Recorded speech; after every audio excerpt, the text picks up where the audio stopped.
boa noite, está começando agora mais um Conversa Paralelo, o seu podcast semanal da Brasil Paralelo. Muito boa noite, Lara Boa Brenner. Como noite, é que você tá? querido Arthur. Com saudade de você, como sempre. Saudade de estar aqui toda semana, a gente tá sempre com saudade. Toda semana com saudade. Como é que tá a barriga aí? Enorme, Arthur. Não tô nem cabendo aqui mais. Pode perceber que o negócio tá nem encaixando embaixo da mesa. Vamos falar de um assunto que tem tudo a ver com isso aí. Tudo a ver. Vamos falar sobre o quê? Gostou desse gancho, Lara? Adorei. Vamos falar sobre fertilidade e infertilidade também do casal, mas a gente vai tratar muito desse assunto da fertilidade do casal, porque o pessoal acha que é só da mulher, né? Exatamente, não é. Estamos falando do homem especificamente, da mulher também. Com quem? Com um casal, inclusive, falando nisso. Diogo Vinck e Vanessa Vinck. Diogo Vinck, que é urologista, bem-vindo. Obrigado pelo convite, uma honra fazer parte aqui do Conversa Paralela. E parabéns por trazer esse tema tão difícil, tão doloroso para os casais, que hoje em dia está cada vez um tabu para falar. E principalmente sobre infertilidade masculina. Olha Maravilha, só, vamos falar disso aqui que hoje. bom que nós vamos falar disso. E com o Diogo, Vanessa Vinck, que é anestesiologista. E hoje trabalha com medicina preventiva e saúde da mulher. Bem-vinda. Muito obrigada, Lara. Muito obrigada, Arthur, pelo convite. É um prazer imenso estar aqui com vocês para falar sobre esse assunto. O prazer é nosso. O prazer é nosso. Quer começar, Arthur? Eu puxo a primeira. Eu acho que pra gente começar bem, né? Todo mundo da mesma página.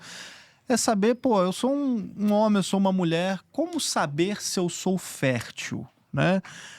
Claro, me alimento Tentativa e erro bem, ali. sou uma pessoa saudável, mas existe algum indicativo de fertilidade? Alguma coisa objetiva? Algum exame? Alguma coisa para eu saber se eu sou fértil ou não? Ou então, assim, tentei engravidar durante um ano, tem uma data, como é que é? O que é definido, né? A definição é, se vocês tentam até um ano, né, a tentativa, o casal, da mulher e do homem, acima de 35 anos, teoricamente, acima de 35 anos, 6 meses mais ou menos, você já teria que investigar infertilidade. Abaixo de 35 anos, acima de um ano, você já teria que investigar infertilidade nesse casal. Só que o que a gente busca, o que a gente traz sempre para nossa clínica, é você buscar saúde de fato, muito antes disso acontecer. Porque hoje em dia a fertilidade ela é tratada muito como algo... quando a gente começa a se preparar para engravidar, você vai querer engravidar, você toma ali 3 meses de ácido fólico antes, né? Por exemplo, é o que a gente sempre escutou, todo mundo que pensa em engravidar. Só que quando você para pensar realmente que você está gerando uma vida ali de fato, você tem que pensar em ter saúde. E aí foi o que o Arthur falou assim, eu já faço isso, eu já cuido da minha saúde, eu já faço exercício físico, eu já como bem. Mas não necessariamente você faz isso de fato, né? E aí você vai, quando você já começa a tentar, você já entra naquela paranoia de quando a mulher principalmente vira chave, né? De quero tentar engravidar, ela já começa na tentativa e ela acha que logo no próximo mês já vai ser ali, né? A gestação já vai fluir naturalmente. Não é assim que acontece muitas das vezes. Mas, de fato, quando a gente tem para começar a investigar, vamos botar assim que a pergunta foi mais direta pra gente começar a investigar seria 6 meses de tentativa abaixo acima de 35 anos e maior que um ano acima dos 35 anos nesse casal, né? Mas como se dá essa investigação, doutor? Vamos lá. Infelizmente, em pleno século XXI, as pessoas ainda têm um olhar muito forte somente para a mulher. Então, trazendo para a saúde masculina, o primeiro exame é o espermograma, né? Que é um exame básico para ver. Ali você consegue quantificar o quanto esse homem, se ele tem ou não tem espermatozoide. É muito difícil. Eu recebo muitos pacientes que a mulher passa 2 anos por exames invasivos, e em nenhum momento esse homem fez um espermograma. Ou seja, é um olhar que a medicina tem que ficar atenta sobre isso. A infertilidade é do casal. 50% depende do homem e 50% da mulher. Isso parece meio básico, banal, mas as pessoas esquecem, os médicos têm esquecido disso. Tá? Então, o exame básico é um espermograma. Dali, se há uma alteração nesse espermograma, a gente começa a direcionar o tratamento. Às vezes o paciente não tem uma azospermia, ou seja, ele não não tem espermatozoide ali dentro. Então a gente vai tudo para um estudo genético, mas além do espermograma, que é o principal, exame físico, né? Lembrar que a varicocele, que são veias no testículo, é a principal causa de infertilidade masculina. Então, exame físico básico e exame de sangue. Hemograma, ver todas as deficiências de micronutrientes, porque o homem também tem isso tudo, tá bom? E história clínica, gente. História clínica. Então, tem que ter um olhar não só, que eu quero dizer, focado só no espermograma. Ele é inicial, mas olhar o homem como todo, né? Assim como o espermograma mede essa questão dos testículos ali, do espermatozoide, no caso masculino, existe algum outro exame, alguma coisa para medir essa questão da fertilidade nas mulheres, ou o principal exame objetivo é em cima dos homens? Não, acaba que na mulher não tem um exame tão objetivo, né? Para ver a questão de quantidade. Sim. Entendeu? O homem tem, que aí você consegue quantificar ali o quanto produz de espermatozoide naquele exame, entendeu? Na mulher não tem um exame tão palpável. No entanto que os grandes estudos hoje, eles mostram a queda, essa decadência da fertilidade mundial muito relacionada com o espermograma. Óbvio que as mulheres também estão inférteis, mas o espermograma que mostra essa decadência absurda. Só para vocês terem uma ideia, a queda da fertilidade hoje mundial, quando você olha o espermograma, né, tem aquela taxa ali de acima de 35 milhões de espermatozoides por ejaculado, quando você olha a referência. Na década de 70, a referência era acima de 80 milhões. Ou seja, olha que grave isso. Desceu mais do que a metade. Uhum. Então, o homem consegue mensurar isso. E óbvio que tem do outro lado as mulheres também, mas não é um exame tão específico assim. Tão quantificável, né? E hoje a gente tem visto muita gente engravidando mais tarde também, né? É uma tendência moderna e eu acho que avança a galopes muito rápidos, né? A idade média de filhos na década de 60 para hoje, a diferença é enorme. Então, hoje a mulher começa a pensar em ter filhos ali depois dos 30. Ainda todo mundo achando muito cedo, geralmente ali com 35, ela fala, agora vou ter filhos, né? E a idade, tanto da mulher como do homem, Vanessa, impacta? Impacta. O principal fator negativo para a fertilidade da mulher é a idade. E por muitos anos, né, se acreditou que o homem não. Porque como o homem... O que acontece? A mulher, ela nasce com todos os óvulos, já desde a gestação, né? Então, ela já nasceu, desde que aquela mãe já estava gerando aquela bebezinha menina, ela já tinha todos os óvulos que ela vai utilizar durante toda a vida dela. E aí, ao longo do tempo, vai perdendo esses óvulos, né? E a idade, quando chega, é o principal fator que realmente faz com que diminua essa reserva ovariana que ela nasceu. E aí, o homem, muito tempo se acreditou que não, porque o homem, ele ejacula todos os dias, né? Ele faz a produção de espermatozoides diário. Só que não é a produção daquele espermatozoide daquele dia que vai fecundar o óvulo daquele dia. Também é mais ou menos uns 3 meses anteriores. Então, como também estava a vida daquele homem, né? E quanto tempo mais vai passando a idade, mais estresse oxidativo, mais problemas ali intracelulares vão acontecendo, né? Porque eles não deixam de ser uma célula, né? Então, a idade também atrapalha a masculina. Quando a gente fala em a idade, tem um número objetivo ou depende muito de cada tipo de vida? Como é que é?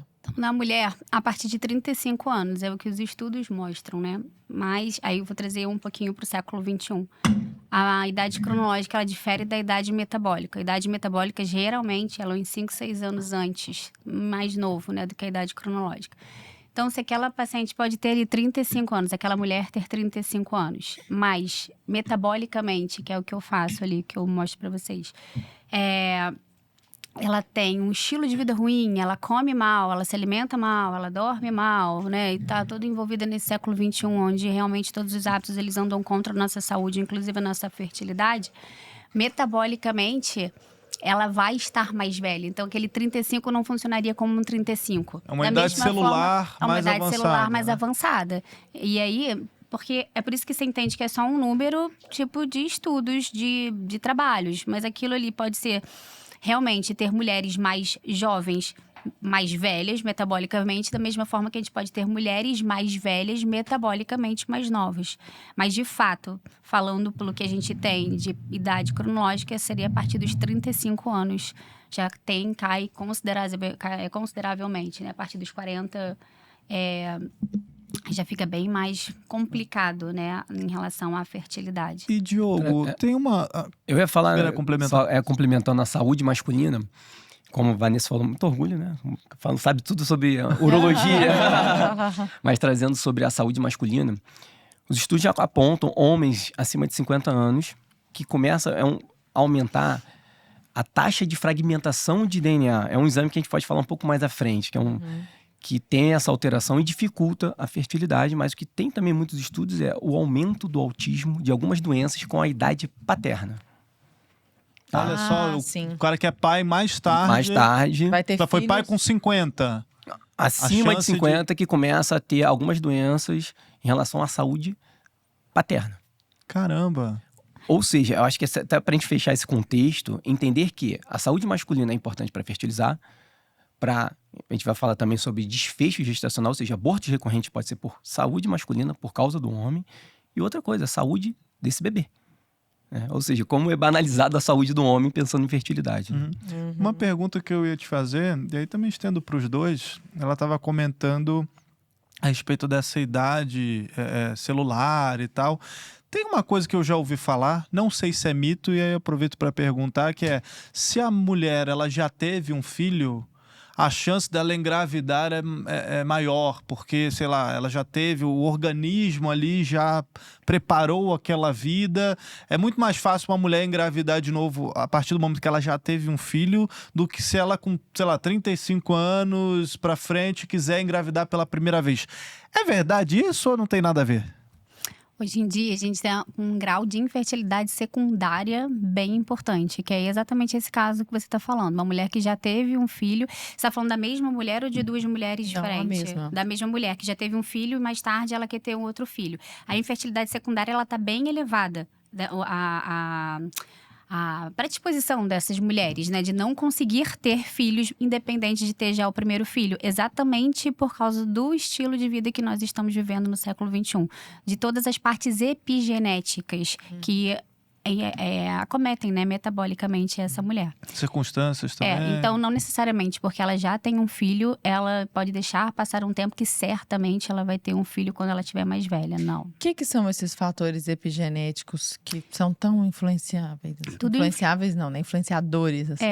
Em relação à parte genética, né, da parte metabólica, da parte genética da ginecologia ou da parte da fertilidade da mulher, já está ali, né? Você vai ter uma doença específica, você tem uma síndrome dos ovários policísticos, você tem uma endometriose, que são as principais causas, por exemplo, ginecológicas de infertilidade. Queremos falar disso, inclusive. Feminina.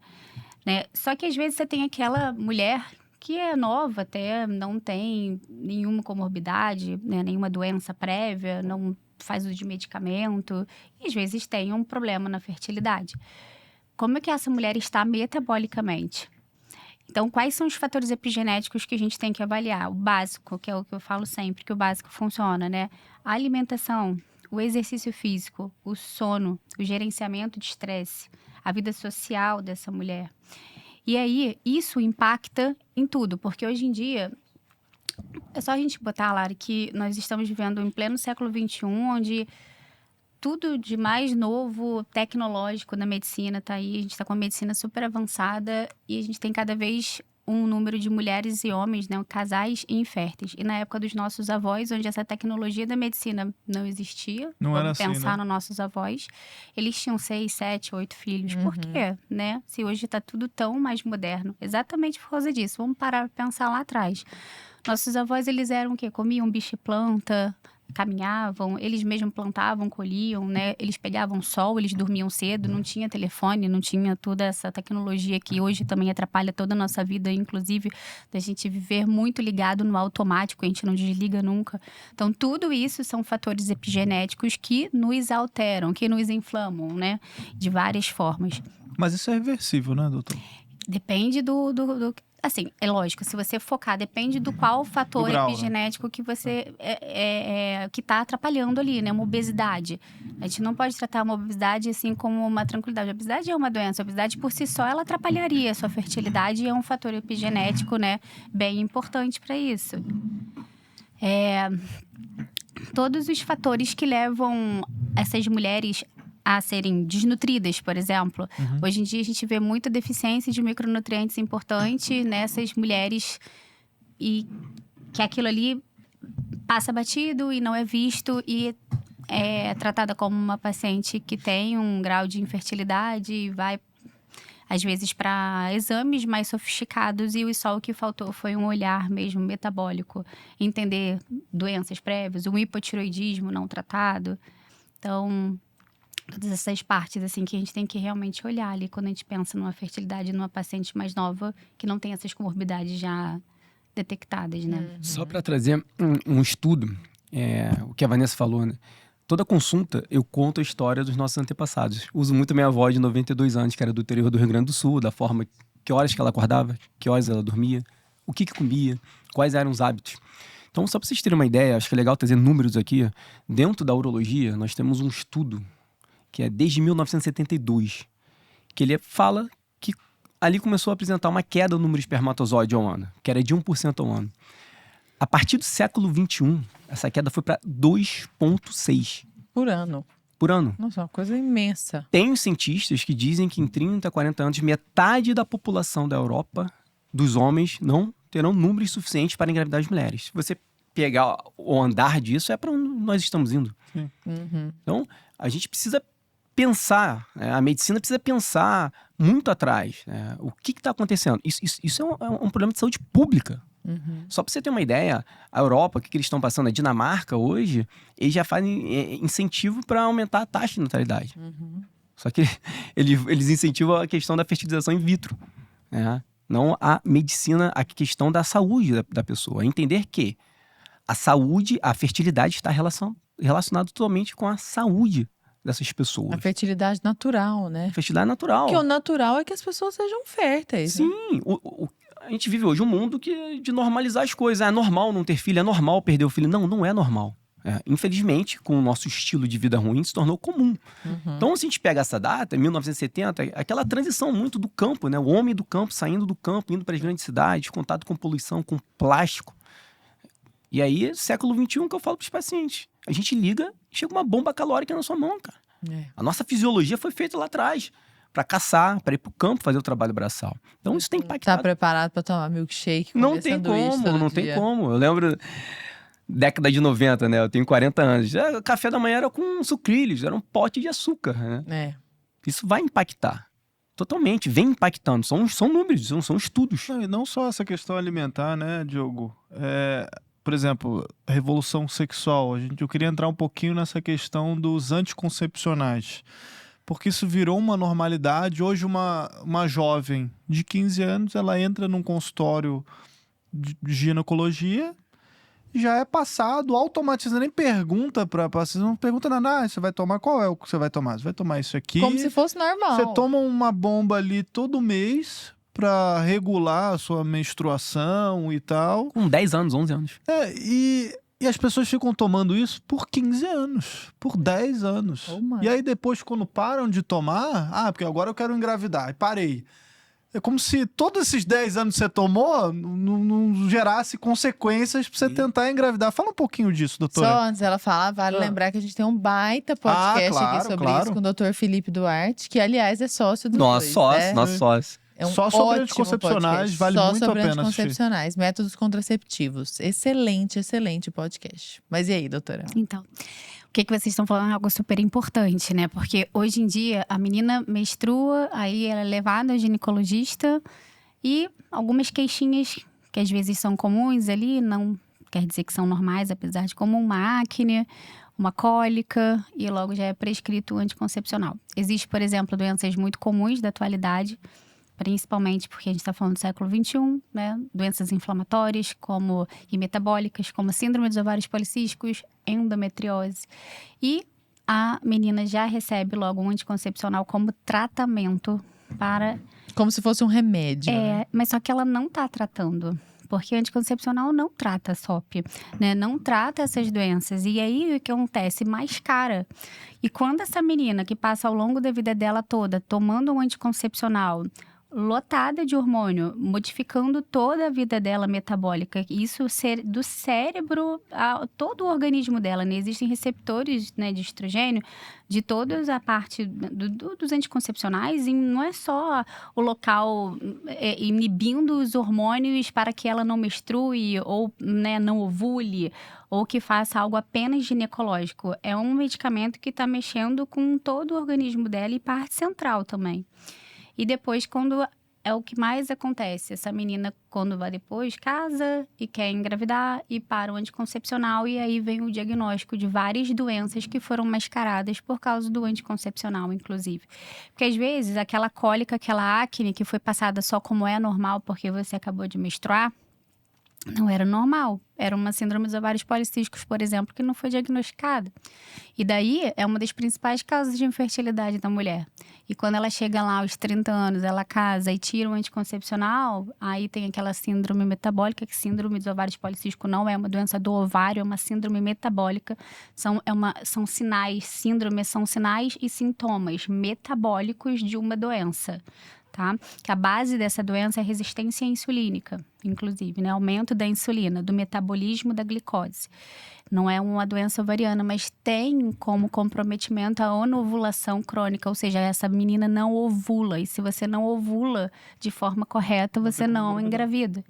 E aí você lá na frente, quando você pensa em engravidar, você tira o anticoncepcional e daí você tem um diagnóstico de síndrome dos ovários policísticos, que assim, provavelmente você já tinha lá desde os 12, 13 anos e passou 10, 15 anos não tratando, porque o anticoncepcional ele só estava mascarando os sintomas. Eu tenho uma acne, calma aí.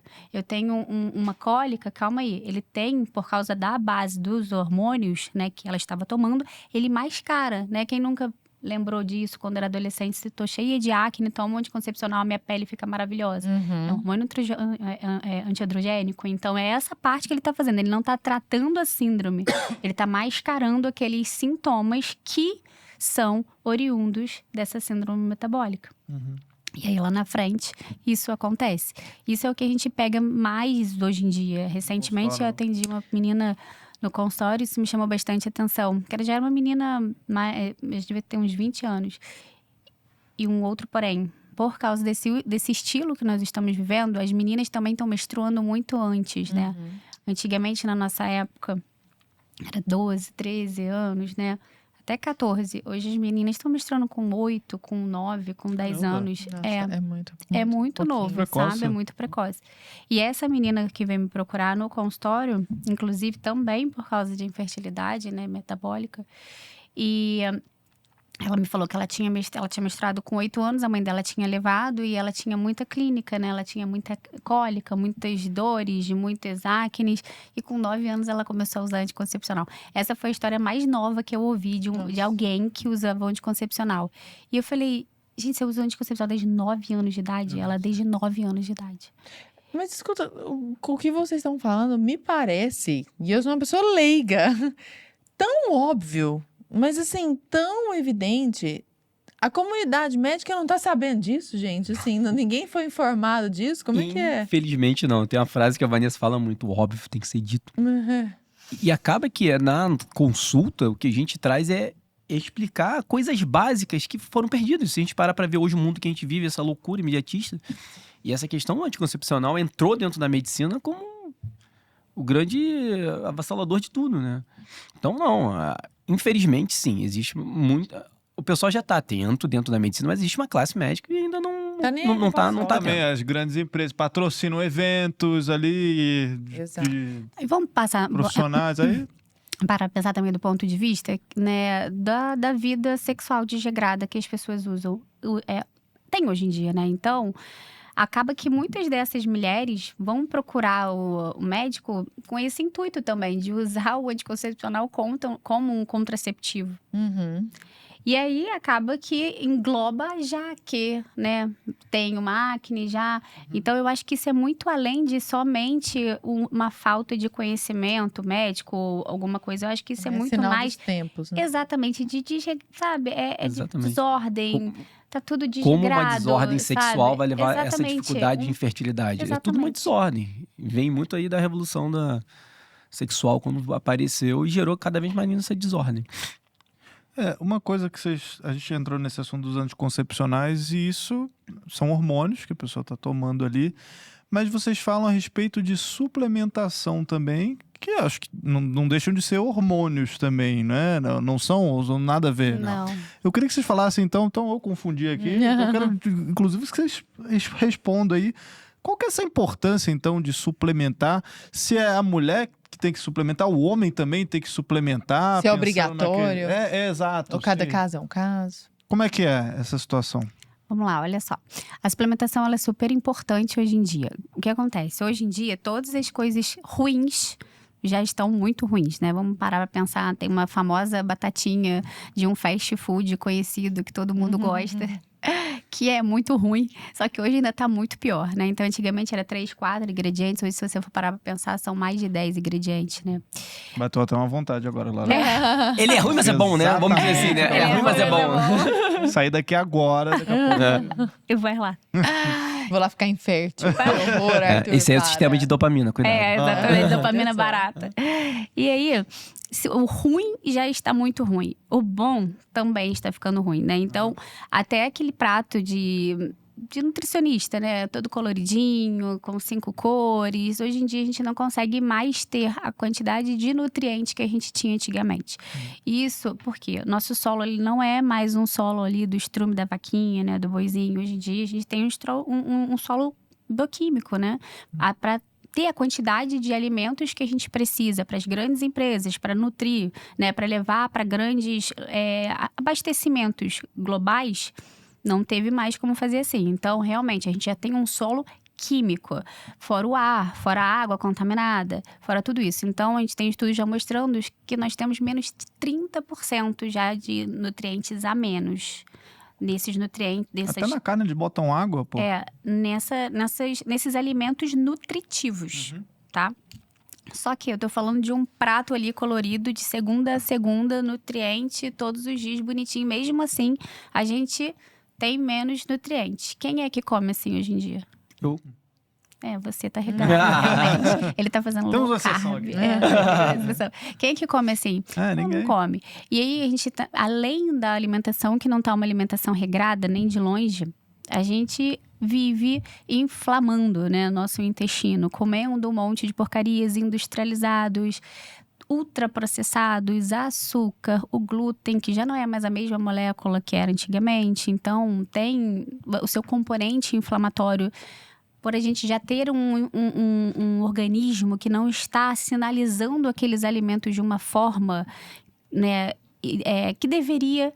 Só que tudo isso propicia a uma não absorção também de vários micronutrientes importantes. Então, a gente não está comendo de forma adequada, a gente tem um organismo que não absorve de forma adequada e a gente fica com deficiências de micronutrientes importantes. E aí entra a suplementação. Porque quando a gente tem essa deficiência de micronutrientes importantes, a gente também não vai conseguir repor de maneira adequada somente com a alimentação. É lógico que o básico todo ele tem que funcionar, porque se você não tiver uma alimentação adequada, se você não tratar o seu intestino, se você não tiver metabolicamente ajustado, também não adianta te dar um monte de comprimidinho que também não vai adiantar nada. Mas o que é essa suplementação? É aquelas São vitaminas e minerais. B12, vai depender, ômega porque 3, isso é individualizado. Você vê isso através de um exame de sangue. Através do seu exame de sangue, a gente avalia suas vitaminas e seus minerais. E dali, a gente avalia quais são as suas necessidades. Você não tem que ter deficiência, mas não tem que ter excesso. Então, também não é para suplementar tudo para todo mundo. E nem é porque algo é bom que tem que ser para todo mundo. Então, você vai avaliar se você tem deficiência de ferro, que hoje em dia, por exemplo, as mulheres, principalmente, é uma pandemia de deficiência de ferro. E isso fica num círculo. Porque você pega uma mulher que tem deficiência de ferro, essa mulher engravida com deficiência de ferro, ela passa a gestação inteira, né, sem repor o ferro de forma adequada. Esse bebezinho que está lá no 3º trimestre, ele tem que fazer um estoque hepático ali no 3º trimestre do ferro que ele vai utilizar ali nos 3 primeiros meses. E aí ele já não consegue pegar esse ferro de forma adequada, porque essa mulher tinha deficiência de ferro. Ele nasce, na primeira infância, essa criança ela já tem uma deficiência de ferro, que provavelmente vira uma anemia por deficiência de ferro. Essa criança vai ser uma adolescente que daqui a pouco vai menstruar e vai perder ferro, e vai perder sangue, e daqui a pouco ela vai engravidar de novo. Você entende esse ciclo? E aí ela vai engravidar. Só que a deficiência de ferro, por exemplo, na gestação, é um dos fatores epigenéticos, por exemplo, para autismo. Autismo é um guarda-chuva gigante, né, com uma base genética, com várias causas epigenéticas envolvidas. A deficiência de ferro é uma delas. É por causa da deficiência de ferro que teve autismo? Não, gente. É uma das causas epigenéticas de distúrbios de neurodesenvolvimento, de dislexia, de esquizofrenia, de autismo, de TDAH, né? E aí essa mulher, ela tem que ser vista antes. E será que nessa suplementação de ferro que ela fizesse antes de gestar, a gente não tiraria, né? Quando a gente fala de doenças, seja elas quais forem, e aqui eu trouxe o neurodesenvolvimento para vocês, vários tijolinhos, né? Tem várias causas epigenéticas. Vamos tirar um. Esse daqui eu vou tirar, da deficiência de ferro. Então, a importância dessa mulher se nutrir de forma adequada e se suplementar de forma adequada. E não cair mais nessa de, um ácido fólico, que nem é o ácido fólico, né? O metilfolato, que a gente não faz ácido fólico antes da gestação, nem na gestação, nem fora da gestação. Mas saber realmente quais são os micronutrientes importantes que você está devendo para você repor de maneira adequada, né? Para você engravidar nutricionalmente competente, porque é um uso seu, da placenta e do bebê, né? Se falta para você... Então, nada mais é do que uma tentativa artificial que a gente está colocando agora para compensar um modelo de vida errado. Perfeito. Totalmente. Até mesmo porque, Lara, a gente não precisaria repor ferro nunca na vida. A nossa natureza, filosoficamente, antropologicamente, né, fisiologicamente, a gente teria que nascer com ferro que a gente pegou da nossa mãe no 3º trimestre de gestação e assim viver pela vida inteira sem precisar de uma gota de ferro. Porque a gente não perde, exceto se a gente sangra, né? Se a gente tivesse grandes sangramentos que a gente perderia. Senão, metabolicamente, a gente não precisaria. E hoje, olha, você vê a catástrofe que tá de deficiência de ferro. Isso são vários outros micronutrientes. É porque a deficiência de ferro impacta negativamente em muitos aspectos metabólicos da mulher. E quando a gente fala de fertilidade, quando a gente fala de desfecho gestacional, e quando a gente fala de saúde do bebê. Eu tenho deficiência de ferro, minha filha tem deficiência. E a gente vive uma vida saudável. Assim... dentro dos parâmetros da modernidade, né? Dentro do possível, eu tô junto com você ali na dietinha, sabe? Colorido. Assim, é claro, não é uma coisa perfeita, mas é uma dieta boa, sabe? Eu acho legal fazer uma analogia sempre com o passado, né? Com a década de 30, 40, ninguém precisava suplementar. Você Por quê? não E ouvia as falar pessoas disso? eram Exatamente. muito E tinha muitos férteis, filhos. né? Essa é a grande realidade, é o que a é gente isso. fala. Eu falo isso dentro da minha consulta. Mas o que a gente tá fazendo de errado? Porque, assim, a gente não tem o que fazer com a alimentação. O agro tá aí, e aí tem essa demanda global, a comida piorou. Exatamente, por isso que nutricionalmente. a suplementação, ela não substitui a comida. Até é importante deixar isso aqui. E ela também não faz milagre, né? Porque existe um outro lado também das pessoas dão suplemento, vão suplementando achando que aquilo vai resolver o problema. Como a Vanessa falou, você tem que fazer uma base bem feita. Come McDonald's e toma suplemento. Exatamente. Faz o menor sentido, né? A gente fala, nós, lá na clínica, enfim, que a gente, até pensando em fertilidade, é importante ter uma equipe multidisciplinar, com psicólogo, gineco, medicina funcional, nutricionista. Então, tem que ter um olhar profundo. A gente fala muito sobre os 4 pilares, sobre rotina de sono, sobre a alimentação saudável, atividade física e gerenciamento de estresse. Para ver que antigamente isso aqui não era perfeito. O horário que acordava, o horário que dormia, respeitava o ciclo circadiano. O sono hoje é surreal, porque as pessoas não dormem. Uhum. 4 horas por noite. Não, e tem essa teoria de ter que produzir, não dorme. Não, você tá produzindo pouco. Ou então dorme mal, né? Dorme Fica mal, mexendo no celular até tarde. Quantidade e qualidade. Horrível. Tá? Acabou que a suplementação veio para ajudar essa deficiência. Como a Vanessa falou, dos estudos que dizem que a gente tem menos 30% da absorção. Entende? Mas não adianta você comer McDonald's, dormir mal e suplementar. A gente diz que a suplementação é a cereja do bolo ali.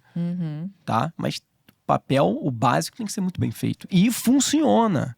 É porque tudo nos consome. Hoje em dia a gente vive num boom também de doenças neuropsíquicas, né? Ansiedade, depressão, doenças autoimunes, doenças inflamatórias. Vocês entendem que é todo um contexto. Você come mal, você dorme mal. Mas o que o sono tem a ver com isso? Vamos dar um exemplo. O sono, para você dormir bem, você tem que liberar um hormônio chamado melatonina, que todo mundo conhece esse hormônio como um hormônio do sono. Só que ele, por exemplo, é um hormônio completamente envolvido no metabolismo da insulina. Então, se você dorme mal, você pode ter lá na frente um aumento da insulina, que ela altera todo o seu metabolismo da glicose, né? Se a gente aumenta a insulina, daqui a pouco a gente tá aumentando a glicose, daqui a pouco a gente vira um pré-diabético, um diabético lá na frente. E aí, só essa parte da resistência insulínica, que é esse aumento, você já tem um componente inflamatório no seu organismo. Você já não funciona de uma forma adequada, entende? Então, só para você entender, não é só... Tudo que a gente faz traz reações metabólicas ruins, que o nosso organismo ele responde de uma maneira ruim, ele não vai funcionar da forma com que ele deveria. Então, aquele alimento vai ser metabolicamente não digerido de uma forma adequada ou não vai ser absorvido de uma forma adequada. Existem várias reações metabólicas que estão acontecendo ali para cada coisinha que você tem. Cada doença que você tem. Se você é mais ansioso, se é mais... você tem uma depressão, você tem uma doença inflamatória, você tem uma doença autoimune, você tem um hipotiroidismo, você vai ter alguns consumos de alguns micronutrientes a mais do que quem não tem nada disso. Né? Magnésio, vitamina D, vitamina B12, o complexo B, metilfolato são precursores de neurotransmissores. Quem são as pessoas que têm mais ansiedade? A gente consome muito, né? Exatamente, vai ter um maior consumo. E às vezes aí aquela pessoa, além de ter um maior consumo desses micronutrientes, ela come mal, ela dorme mal, ela não faz exercício físico, ela se entope de lanches. Bem, não... Isso que você está Isso comentando... é uma bola de neve. Isso que você está comentando, Vanessa, eu lembrei que a gente fez um baita programa também sobre inflamação, desinflamação, como comer bem, como preparar bem os alimentos, com o Davi Laranjeira e com a Priscila Antunes. Já saiu aqui no nosso canal, foi muito bom. E aí me lembrou isso que você está falando, você comentou da melatonina, e aí jogando para essa bola que você faz jogar para o passado, você pegar... Nem muito passado, assim, você pega aí o pessoal rural mesmo, que vive hoje na área rural, a melatonina tá ligado muito com a questão da luz, assim, ambiente também, né? Tanto que o pessoal fala que, isso, fim de tarde, aí você começa a produzir mais, né, melatonina e tal, mas hoje em dia você tá com o celular o tempo todo ali, a luz branca, e não sei o que, aí você assiste filme até tarde, aí você fica com o celular antes de dormir. Tanto que o pessoal tá usando até aquele óculos com um filtro amarelo, ou o night shift do celular mesmo, que é justamente para você não ter que ficar consumindo essa luz branca o tempo todo. O pessoal toma chá de camomila, essas coisas, para tentar dormir melhor, assim, porque é uma... E lembrar que o homem também precisa suplementar, tá? É fundamental. Então, trazer isso também para a saúde masculina. Mas voltando à melatonina, só para você ter uma ideia... essa absorção de melatonina é quando ao amanhecer, aquele raio ultravioleta, você acordar e você olhar ali aquele amanhecer, que era a rotina dos nossos antepassados para acordar, e o fim de tarde, aquele fim de tarde você sem tela, né? E lembrar, a gente falou sobre o sono e a melatonina, o que é o grande problema também? Essa luz do celular azul é uma luz que ela bloqueia a melatonina. O teu corpo entende. Ele manda uma mensagem, essa luz lá pro teu cérebro e fala, olha, é sol. Tá de dia. Tá de dia. Óbvio, ele vai bloquear esse hormônio chamado melatonina e começa a aumentar o hormônio que é o cortisol, que é o hormônio do estresse, que o pico dele é de manhã, pra gente desbravar. E aí começa a ter o problema do sono. Nossa, que loucura. É da insônia, um monte de coisa. Tudo. Por quê? Porque o nosso organismo ele tem horário pra tudo. Você tem hora pra acordar, você tem hora pra dormir, você tem hora pra comer, você tem hora pra fazer absolutamente tudo. Só que hoje todo mundo é desregrado, todo mundo come a qualquer horário, todo mundo dorme a qualquer hora, né? Você não dorme. O ideal dos mundos é você dormir ali, né, com o ciclo circadiano certinho, né? Quando o sol se põe, quando o sol nasce, quando o sol se põe, né? Então seriam os horários certinhos. É óbvio que a gente não consegue fazer isso, mas o próximo que a gente conseguisse fazer disso, né, que é o ideal ali, a gente dormir pelo menos, mais tardar, até 10 horas da noite. 10 horas da noite estar dormindo, ou seja, deitar lá por volta de 9, 9h30, né, fazer uma leitura espiritual, faz uma, sei lá, ou trazer qualquer outra coisa que você traga, né, de uma forma mais calma, né, também não vai trazer, eu penso sempre para os meus pacientes, fazer alguma leitura ou de educação de filho, enfim, alguma coisa que te traga tranquilidade num momento, não é para trazer coisa de trabalho para aquele momento, né? Toma um banho mais quentinho, liga um ar-condicionado mais gelado, faz a higiene do sono, não é para levar eletrônicos para dentro, telefone, televisão, tudo isso, porque realmente atrapalha de fato, né? Você faz uma inibição hormonal ali. E daí, quando você dormir ininterruptamente por 7 a 8 horas seguidas, ou seja, acordar ali 6 e pouquinho da manhã, acordou, abriu, olha para a luz natural, essa luz que a gente está aqui, essa luz artificial, ela não diz para o nosso organismo que a gente está acordado. Então, nosso organismo não sabe nem o que está acontecendo. Então, ter mesmo a olhar, não precisa não necessariamente ser o sol, né? Mas assim, a luz natural que vai identificar ali que você acordou, vai ter liberação de cortisol, que é o hormônio que você precisa para você ter força ao longo do dia para você fazer suas coisas, né? E aí, hoje em dia, ninguém tá fazendo isso direito, né? Todo mundo dorme meia-noite, 1h da manhã. Não tem quando o sono é tão importante que a gente tem 1/3 da nossa vida, 8 horas ali a gente fica dormindo. A gente precisa realmente fazer uma faxina no nosso organismo de tudo que aconteceu ao longo do dia nele, né? E isso acontece diariamente. A gente tem uma máquina que funciona muito bem, fisiologicamente perfeita, só que a gente estraga ela. Lembrar que o sono da manhã nunca substitui o sono da noite. É um erro. Eu durmo 8 horas por dia, de meia-noite às 8. Não, tá dormindo errado. Entendeu? Por causa desse ciclo circadiano. Nossa, lá em casa, como a minha filha acorda muito cedo, minha filha 5 horas tá acordando, a gente ajuda no ciclo Ótimo. A gente começou a dormir lá em casa 8h30, 9 horas. Perfeito. Porque senão a gente não aguentava. Gente, a vida melhorou demais. Nossa, Muito é só melhor, alegria. A vida melhorou demais. Muito. 8h30, 9 horas, a Tem qualidade tudo a do ver com o sono é nosso assunto, outra. então, ó, tenham filhos. Você vai melhorar a rotina do sono. 5 horas. Exatamente. Gente, é engraçado, parece um reloginho. 5:00, às vezes 5:01, ela tá lá. Papai, mamãe. Tipo assim, Deus, já dormi. E ela dorme bem durante a noite, sabe? Agora, eu estou me lembrando de uma experiência que aconteceu comigo. Eu tomei anticoncepcional a vida inteira, né?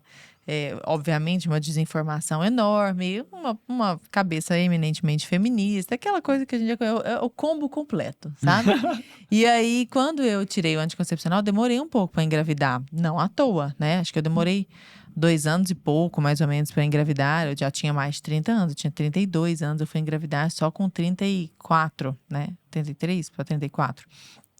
E aí eu procurei alguns médicos. E eu me lembro de uns conselhos médicos, assim, que agora que eu estou ouvindo vocês falarem, parece alguém que pega uma casa caindo aos pedaços e fala assim, vou passar uma mãozinha de tinta aqui. Exatamente. Mas uns conselhos, assim, meio good vibes, meio abraçador de árvore, do tipo assim... Relaxa e vai. Relaxa. Relaxa que vai dar Relaxa, certo. vai, toma um chazinho quentinho, não põe o pé no chão, coloca umas golas altas, assim, pra esquentar aqui a garganta. Seu marido foi visto? O meu Não, ninguém nem perguntou do Você meu tinha marido. deficiência de ferro? Como estava a sua tireoide? Seu Exato. intestino Pergunta. funcionava Fica, bem? mas Quais o eram as chazinho deficiências de quente micronutrientes que você resolve. tinha? Eu já 2 consigo anos. ver seus exames, inclusive. Pois é, o chazinho quente ia resolver tudo. E aí eu lembro de olhar para aquilo do alto da minha ignorância, né? E pensar assim, eu acho que não é isso, não. Eu tenho a impressão, tipo assim, recolha-se mais, sabe? Tenta sair menos Nossa, é à surreal. noite com os amigos. Ainda é assim, infelizmente é isso. 2 anos o marido não foi visto. Não, e foi caro pra caramba a consulta, sabe? Porque era uma medicina... Sabe essa medicina? Eu não vou falar integrativa porque eu não quero ofender. Porque ela Sim. trabalha. Mas essa medicina, assim, que sempre tem um nome meio alternativo. Aham. As pessoas uma confundem medicina- isso. Às vezes até alternativa chama Sim. a medicina, né? E é isso. Ninguém nunca perguntou do meu marido. Ninguém nunca 2 anos, pediu os olha aí. exames do meu marido. É isso. Podia ser uma causa, né? Exatamente, sabe? Bom, enfim, Falando Deus ajudou em e eu maridos, engravidei. eu queria perguntar sobre testosterona. Boa. Que a gente tá Nossa, sempre... Ótimo tema. A gente pensa em fertilidade, a gente pensa em testosterona. Tem a ver? É isso mesmo? Quanto mais testosterona, mais fértil a pessoa é? Vamos lá. Até pra trazer mais... Parece que eu tô à boca do apocalipse aqui. Eu só trago estudos tristes, né? Mas a ideia é informar, gente. Saiu um estudo esse ano que os homens não estão chegando ao nível básico da testosterona. Então, se a gente pega a referência, que é 350 e 400, os homens não estão chegando. E essa é a realidade do consultório. Imagina, um homem de 30 anos com a testo baixa, mais baixo do que isso. Nossa, é muito jovem. Isso é uma pandemia que também entra no meu consultório. Então, os estudos dizem que os homens não estão chegando a média. Essa média é uma referência, né? Uma média mundial vai descer em 20%. Como desceu o número de espermatozoide lá atrás, lembra? Que era 80%, também vai descer. Entenda que a saúde global não tá legal. Então, também tem relação. O homem, para produzir espermatozoide, ele precisa de níveis fisiológicos de testosterona. Isso é importante, para as pessoas não confundirem, tá? Então, são níveis fisiológicos. Então, hoje a gente vive uma pandemia de homens com deficiência de testosterona. Eu volto a dizer, como é que na década de 30 você imaginar um homem com testosterona baixa? Não tem como. O cara ia morrer, pô. Tem que ir pro campo, fazer trabalho braçal, ou antes ainda, ir pra uma guerra. Não tem como. Eu brinco quando eu levei a nossa filha Luísa lá no Museu Imperial, né? A vida molinha que a gente vive, né? A princesa Isabel, ela saiu do Rio de Janeiro de carroça, subindo, era uma princesa, não tinha ar-condicionado, não tinha nada. Tinha mais teste que os caras. Exatamente, entendeu? Uma princesa hoje, cara, essa vida fácil que a gente vive. Então, voltando na questão da infertilidade, sim, existe uma relação importante do nível de testosterona com produção de espermatozoide. Por que eu tô chamando muita atenção aqui? Que aí, aqui eu vou mandar uma mensagem para todo mundo ficar atento. Acontece que hoje existe um boom também das pessoas querendo fazer reposição hormonal. Receber essa testosterona exógena. Isso atrapalha a fertilidade, ok? Receber artificialmente. Mas não é meio um contra... Era a pergunta que eu ia te fazer aqui. Porque parece a pergunta aqui de advogado do diabo. Pô, beleza. Se o cara tem testo baixa, isso atrapalha na fertilidade. Aí o cara vai lá e dá uma toma bombada. Testosterona. Aí o cara tem 1000 de testo lá. Pô, tá malhando, tá fortão, fisiculturista, o cara... E aí esse cara é infértil. Vou explicar, é legal entender isso. Quando eu falei isso, testosterona fisiológico. Né? Quando existe um eixo, que a gente fala que é hipófise e testículo, né? Que liberam dois hormônios chamados FSH e LH, tanto no homem quanto na mulher. Toda mulher que vai engravidar conhece esse hormônio. O homem também tem, tá? A função desse hormônio é fazer com que o testículo produza testosterona e espermatozoide, ok? Então existe um outro feedback que a gente fala negativo, que avisa lá pra cima, olha só, eu tô com nível legal de testosterona, segura aí, vamos colocar em sintonia, tá? Então, quando esse homem recebe essa testosterona de fora, o que ele faz? Olha, eixo, eu tô cheio de testosterona. Bloqueia aí em cima. Esse hormônio chamado FSH-LH, ele para de produzir. Ele bloqueia, ok? Eu mandei a mensagem, eu tô cheio de testosterona exógena. Não preciso mais. Ele não estimula o testículo a produzir testosterona, nem espermatozoide. Tá aí. Entendeu? Esse contexto... Existe uma fisiologia toda perfeita para isso. Então, uma das grandes causas de infertilidade masculina hoje também é a reposição hormonal. Toda reposição hormonal causa infertilidade masculina. Isso tem que ficar muito atento, porque eu recebo no consultório um casal que quer engravidar. Hoje, esse homem com hipogonadismo, que é o termo que a gente fala, que tem uma testosterona baixa, ele vai em algum médico, o médico faz uma reposição, ou seja, deixa ele mais infértil ainda. Porque o tempo que esse homem recebe essa testosterona, o testículo dele tá parado. É como se fosse uma academia, né? Vamos lá, a gente quer malhar, ganhar um bíceps, né? A gente precisa trabalhar. No momento que você para, esse testículo atrofia. Entendeu? Entenderam todo esse então contexto? não existe nível saudável de reposição de testosterona. Para fertilidade, não. Para fertilidade. Tá? Nesse ponto. A reposição hormonal, existem várias indicações hoje, já quebrou muito paradigma sobre reposição hormonal com câncer de próstata. Não tem mais isso, tá? Existe sim indicação até, que é o paciente que tem um MOSH, é um paciente que tem uma deficiência de testosterona e tem uma síndrome metabólica. Né? Então, ou seja, o cara é obeso, tem deficiência de testosterona, só que a obesidade diminui a testosterona. E testosterona baixa não consegue que ele saia dessa obesidade. Então ele fica assim, correndo atrás do rabo. Entendeu? Nesse paciente, por guideline, a gente pode fazer uma reposição. Ou seja, eu dou testosterona para ele recuperar. Exatamente, né? É um combustível para ele recuperar e voltar. E para idosos também? Também. Mas nesse caso, pensando em fertilidade, não se pode fazer dessa forma de jeito nenhum. Então, a primeira coisa que a gente bate muito na clínica e na medicina é buscar a origem do problema. O porquê que esse homem tem o hipogonadismo. Óbvio que a gente vai descartar se ele tem algum problema nesse eixo, mas hoje a grande causa de deficiência de testosterona é estilo de vida ruim. Se mudar o estilo, melhora. Melhora. E isso é uma função do médico estimular o paciente. Você precisa dormir bem, você precisa treinar, atividade física de força. Os dois pilares da testosterona é sono, que nós batemos aqui. O homem precisa dormir para ter uma recepção, né? Para ele absorver essa testosterona.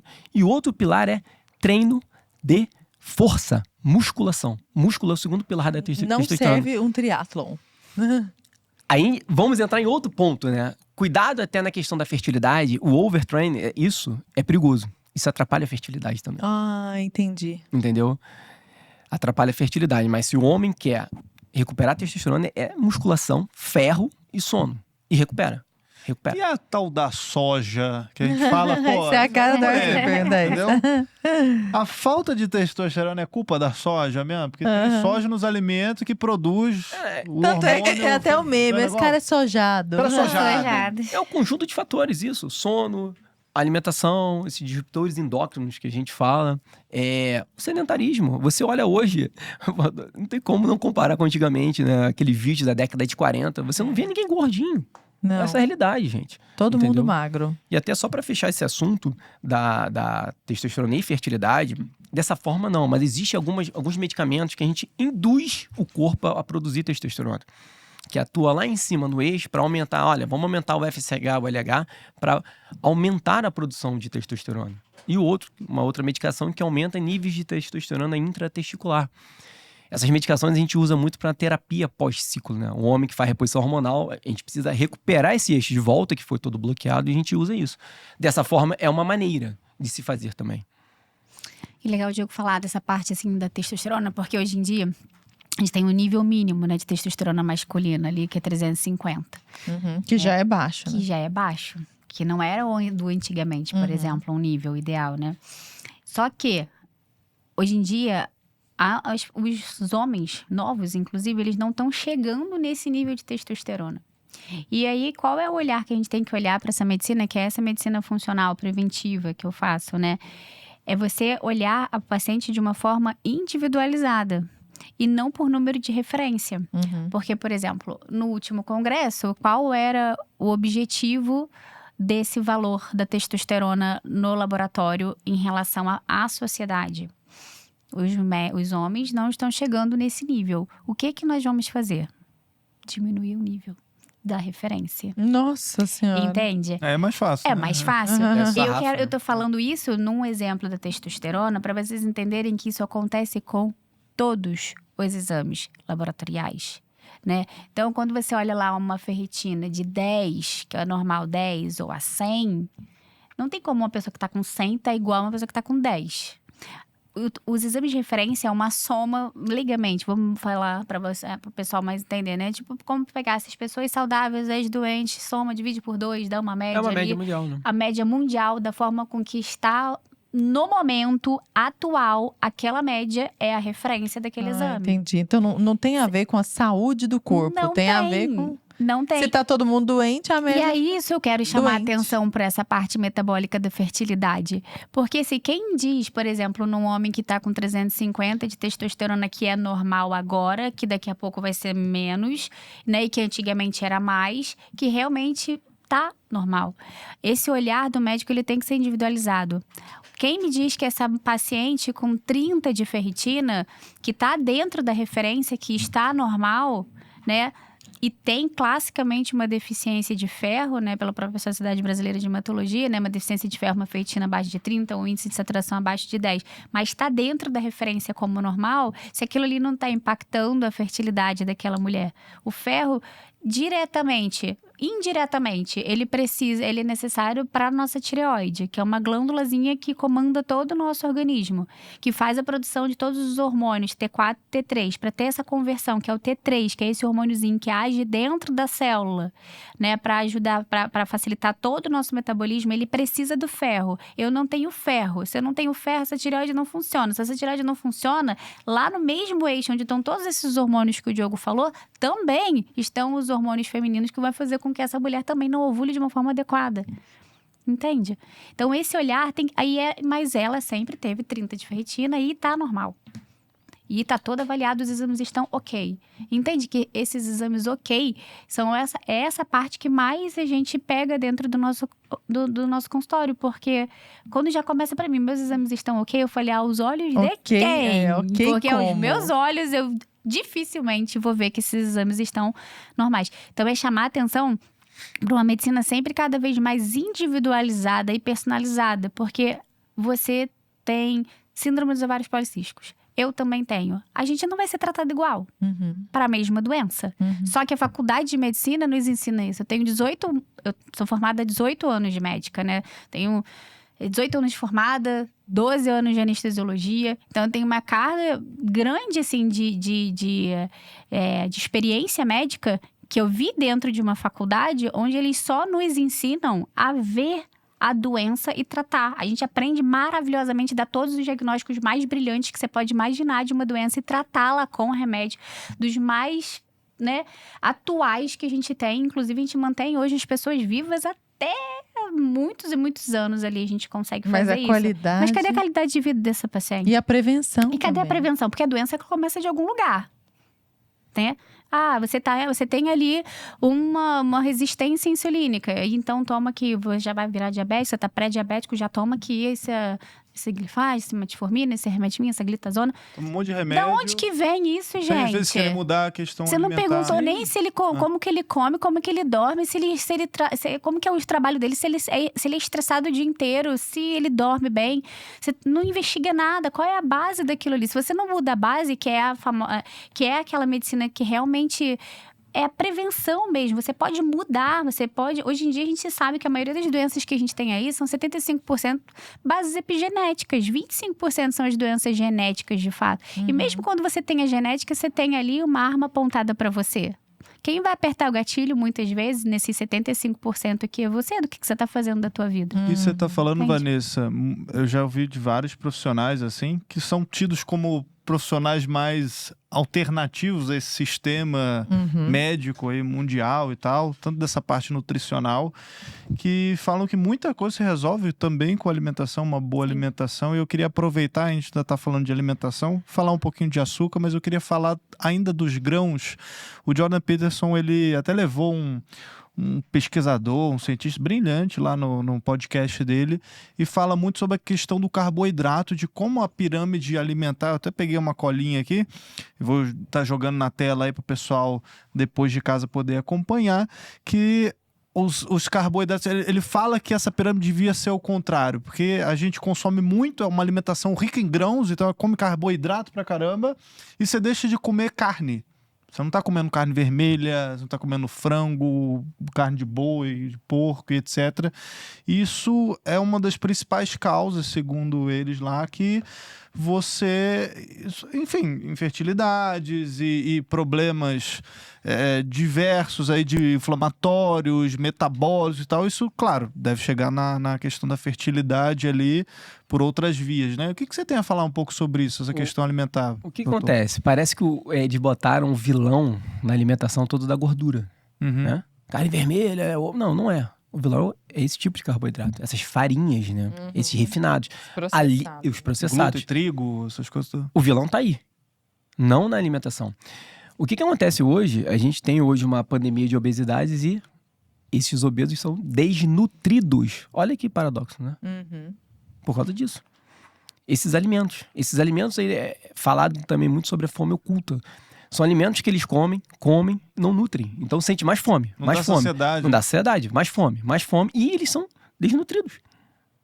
Entendeu? Então, houve essa inversão. Aí entra toda essa questão da indústria querendo vender barrinha, vendendo aquilo. Infelizmente, hoje, a velocidade do mundo do homem moderno é acordar, não dá tempo de comer, vou pegar um cereal, alguma coisinha, comer um joelho na rua. Vem impactando nessa saúde global. Gente, entendeu? eu sou de Goiânia, eu não sei o que é um joelho. Joelho O que é um aqui joelho? É um chamado de queijo com italiano. presunto. E mate? Lá tem mate, não? Chá? Não, mate mesmo, mate. Lara Brenner, você aqui tá em exatamente. tá em desvantagem Das que três estamos em cariocas. Porque é o dialeto Biscoito. carioca. Você vai Três na praia, se cariocas. você não Tomar tomar um um matezinho gelado... Exatamente. um Vem do biscoito alumínio, com Globo, aquela você tá água que a gente não sabe nem da onde aquela é. água, É. exatamente. Do Rio Maracanã. Mas E o mate melhor não, mate, chá. ó, já, dica pro pessoal de casa aqui, foi na Praia do Rio, você vai ter que pegar o do galão redondo ali, porque o mate circula melhor, entendeu? E ali, cara, e o mate você comprar em casa, você não fica igual. Deve ser o Que suor é o do mate, cara ali que gente? dá uma... É o mate. Mate é o chá, só que, chá-mate. como tudo, tiraram do chá, né? Que era um chá, e fizeram algo artificial, que é uma moda do carioca, entendeu? É patrimônio Entendi. histórico. Histórico, isso aí. Não pode entendi. mexer. E um joelho é tipo um misto quente. É, tipo assim. um misto quente. Com uma Ah, massa Com uma massa... que você Mas melhor, come e é passa melhor. mal o dia inteiro. Ai, que loucura. E me conta uma coisa, o Arthur já deu uma prévia ali falando do açúcar. Nós sabemos que o açúcar é maléfico, acho que todo mundo tá aqui. Mas por que exatamente ele afeta a questão da fertilidade? O açúcar, ele inflama, né? Ele faz uma resistência. O açúcar, ele vai alterar toda a parte metabólica. Essa parte do metabolismo da glicose, que é o que eu trouxe para vocês ali, falando da resistência insulínica, por exemplo. Né? Vamos trazer até para a síndrome metabólica da SOP, que é uma das principais causas de infertilidade, e ela... a base dela ali é a resistência insulínica, que no caso, a insulina, ela é a primeira a subir. Na realidade, tem outros hormônios, né? Leptina, insulina. Quando você começa a ter um consumo muito grande de carboidratos, você faz picos glicêmicos, né? A sua glicose começa a elevar. A insulina, ela é o hormônio que pega essa glicose e coloca dentro da célula. Quando você come, essa glicose, ela não tem que entrar, ela entra no seu organismo, ela tem que ir para a célula, ela não tem que ficar circulando no seu organismo. Então, a partir do momento que você come, aquela glicose, ela vai para a tua corrente sanguínea, tem que vir esse hormônio, que é a insulina, ela vai pegar essa glicose e colocá-la dentro da célula. Quando você começa a ter comer bastante carboidrato, industrializados, açucrados, e você começa a fazer esses picos glicêmicos, você vai fazendo uma produção, você vai mandando o seu pâncreas, que é quem produz a insulina, produzir muito mais insulina, porque o teu organismo não está dando conta daquela glicose. E aquela insulina começa a aumentar, até chegar num ponto que ela não vai falar, olha, agora para mim já deu, não tô conseguindo mais, essa glicose agora vai ficar alta mesmo e você vai virar um diabético. E aí é uma doença metabólica que envolve todo o processo inflamatório no corpo. Se você tem uma inflamação na sua mão, você machucou o seu dedo, você tem ali aqueles 5 sinais de inflamação, né? Tem a dor, tem o rubor, você não consegue mover, isso é uma inflamação aguda. Seu organismo inflamado, e qual é a quinta função quando você machuca o seu dedo, inflama seu dedo, né? Tá doendo, tá vermelho, você perdeu a limitação, você perdeu o quê? A função daquele dedo ali. Porque você inflamou o dedo, você machucou aquele cantinho de unha, né? Você tá com a perda da função. Qualquer inflamação, seja ela aguda ou crônica, leva à perda da função. Se você tem um organismo metabolicamente inflamado, se você tem um organismo que não está conseguindo fazer o que ele deveria fazer, ele está perdendo a função dele. E isso vai em diversos sistemas e órgãos, né? E a fertilidade não fica fora disso. Ele começa... Esse termo inflamação é um termo muito forte na internet. Né? É demais. É uma agressão ao seu próprio organismo, ponto, né? A inflamação crônica que a gente vai falando, exatamente como a Vanessa falou. Eu dou exemplo na apendicite, todo mundo sabe. A apendicite é uma inflamação aguda ali, você tem que operar em 48 horas, senão você morre. Então, a inflamação vem do açúcar, né? Da comida ruim, mas de todo esse estilo de vida. Você imagina desde que nasceu comendo besteira, dormindo mal, estresse, né? Enfim, sedentário. Chega um momento que você começa a liberar muitas células de defesa, que aí e ela começa, um certo momento, a agredir o seu corpo. Daí começam a vir as doenças autoimunes, né? Que antigamente era com 30 anos. O que a gente está observando agora? Cada vez mais cedo. Crianças, com 15 anos. A gente fala na época de residência, quando a gente rodava no hospital há 15 anos atrás, 20 anos atrás, lembra? Eu olhava um paciente com uma doença de Crohn. A gente ia todo mundo para a enfermaria olhar, caramba, hoje, pelo amor de Deus, é algo que se tornou comum, né? Herpes zoster. Cara, ia todo mundo olhar, hoje é algo que é comum, infelizmente. Então, você imagina o seu corpo recebendo essa agressão toda, a última coisa que ele quer fazer? Fertilizar. Eu preciso Então, ganhar. é o outro estágio, ele precisa sobreviver, Sim. tá? Entendeu? Proteger meu coração, meu cérebro, coração, rim.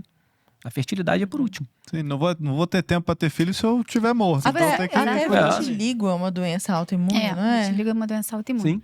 Doença autoimune é uma doença que do seu próprio organismo, ele não reconhece você como você mesmo. E te ataca. Então, leigamente dizendo assim, e ele, se ele atacar, por exemplo, o Hashimoto, né? Ele não é uma doença, é uma doença autoimune. Ele não é uma doença da tireoide, que é uma doença super comum, né? E tá tão comum hoje em dia, tá disseminando por aí um monte de gente, e até conhecidos com diagnóstico, então tem sido muito falado. Então, o Hashimoto, ele não é uma doença da tireoide, ele é uma doença autoimune que atinge a tireoide. Vitiligo não é uma doença da pele, é uma doença autoimune que atinge a pele. Então, a doença autoimune é uma doença do teu próprio organismo, do teu sistema imunológico. Ele não te reconhece como você mesmo e ataca as suas próprias células. E isso tem cada dia visto com mais casos, né? casos, assim, diariamente. Falando ainda nessas doenças, doutor, eu queria falar um pouquinho sobre endometriose. Você citou rapidamente, queria que você pudesse explicar o que é. Hoje em dia está crescendo muito também o caso de mulheres com endometriose. Isso a gente sabe que atrapalha também na fertilidade. Existe tratamento? Então, a endometriose ela é uma doença crônica multifatorial, então não tem o diagnóstico certinho da fisiopatologia da doença, né? Quando a gente fala ali, da síndrome dos ovários policísticos, é uma síndrome metabólica, onde tem uma base ali, uma base inflamatória, uma resistência insulínica. A endometriose, ela tem várias frentes, ela atua com várias partes de vias metabólicas para fazer aquela doença dentro daquele organismo. A endometriose é o tecido do endométrio que não está onde ele deveria estar, que é dentro do endométrio, fora da cavidade, que é a parte principal onde se encontra, né, da parte abdominal, mas da cavidade abdominal, em vários outros órgãos que não são propriamente da onde ele deveria estar. Então, pode estar dentro do ovário, nas trompas, na cavidade uterina, na cavidade ureter, pélvica, e inclusive lugares distantes, nariz, garganta, né? Então, aquela paciente fala assim, meu Deus, eu menstruo e sangro do nariz. Nossa, eu menstruo e eu começo a cuspir sangue. Nossa, impossível. Sim, ela pode ter uma endometriose nas amígdalas, no nariz. Então, ele não é só no local da cavidade abdominal, apesar de ser o mais comum, porque é o mais próximo.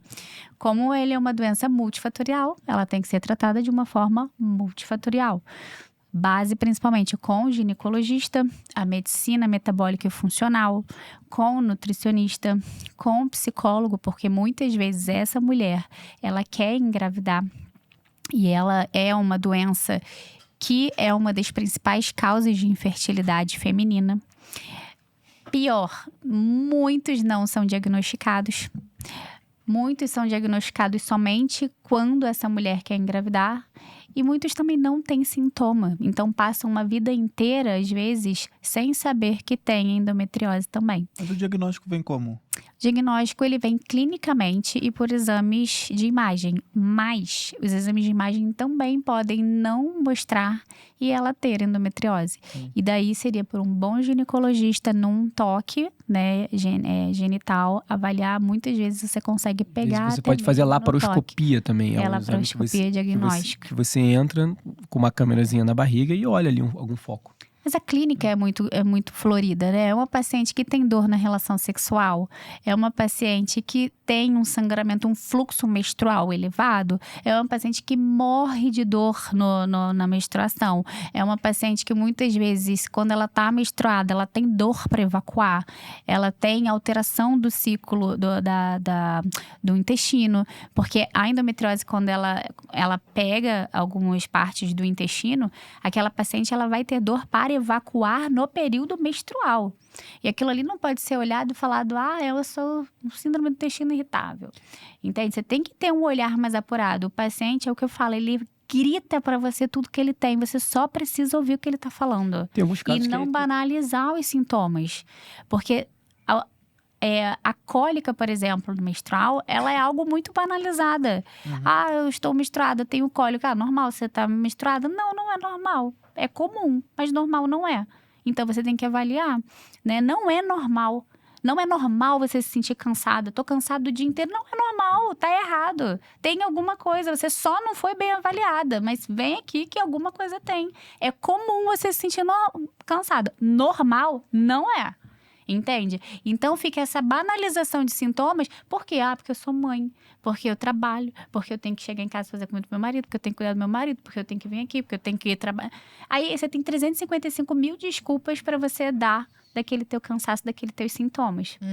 E tem alguns casos assintomáticos também, né? Tem casos. São mais difíceis, né? Nesses casos assintomáticos, aí a gente entra no estilo de vida.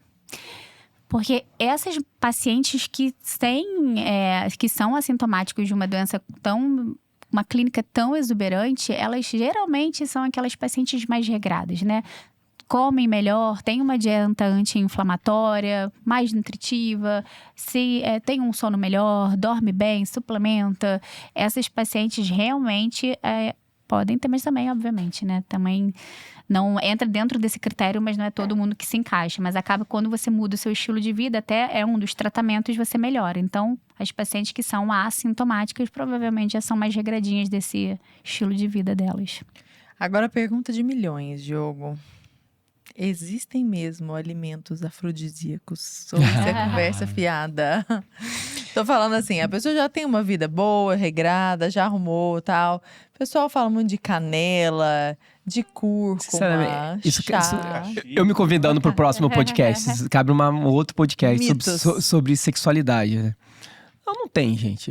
A primeira coisa, quando a gente fala sobre sexualidade, saúde. Então, é entender que as pessoas estão inférteis, mas as pessoas estão com a sexualidade péssima. Os casais têm diminuído também a questão da relação conjugal, tá?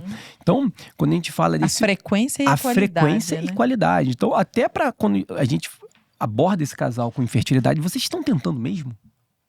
Entende? Quer ter relação conjugal dentro desse um ano.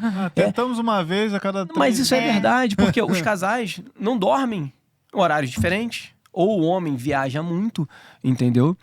Não, mas não tem, sabe? Se você tem, pensando em sexualidade, primeiro, saúde, óbvio, né? Você tem que ter níveis bons, pensando em saúde masculina, níveis bons de testosterona, uma saúde.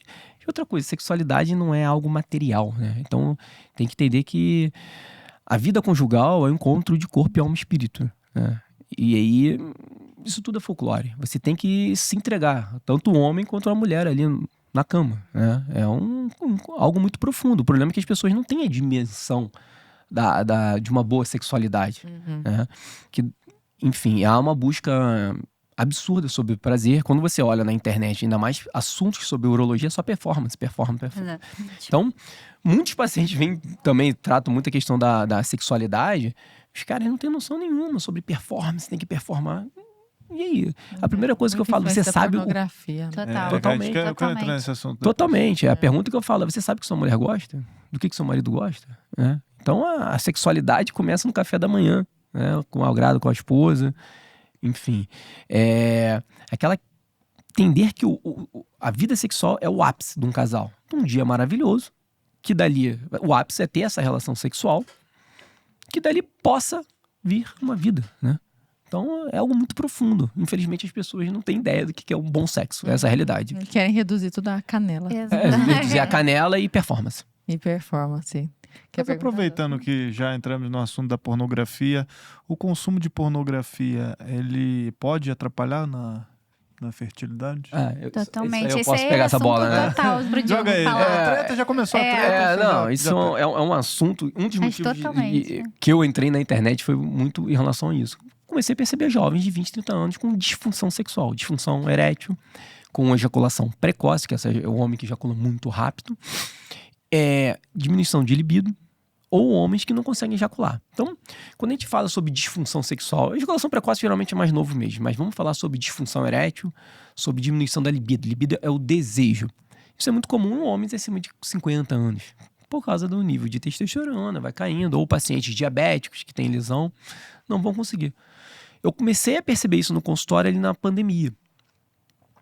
Os jovens chegando com essas queixas. Disfunção erétil, um menino de 20 anos, 30 anos. E aí eu comecei a estudar sobre isso. Eu falo para você hoje. 90% de um homem abaixo de 40, 50 anos com qualquer disfunção sexual está relacionado à pornografia. Totalmente relacionado. 90% você está sendo bem... Acho que eu estou sendo conservador. Pode botar mais. Então eu comecei a estudar sobre isso. O que é o grande problema? O homem só vai buscar quem? O urologista. Né? Então eu estou com uma disfunção erétil. Cara, vou no urologista. Qual é a base que a gente tem na faculdade? Olha, toma um Viagra. Eu aprendi isso. E vá para um psicólogo.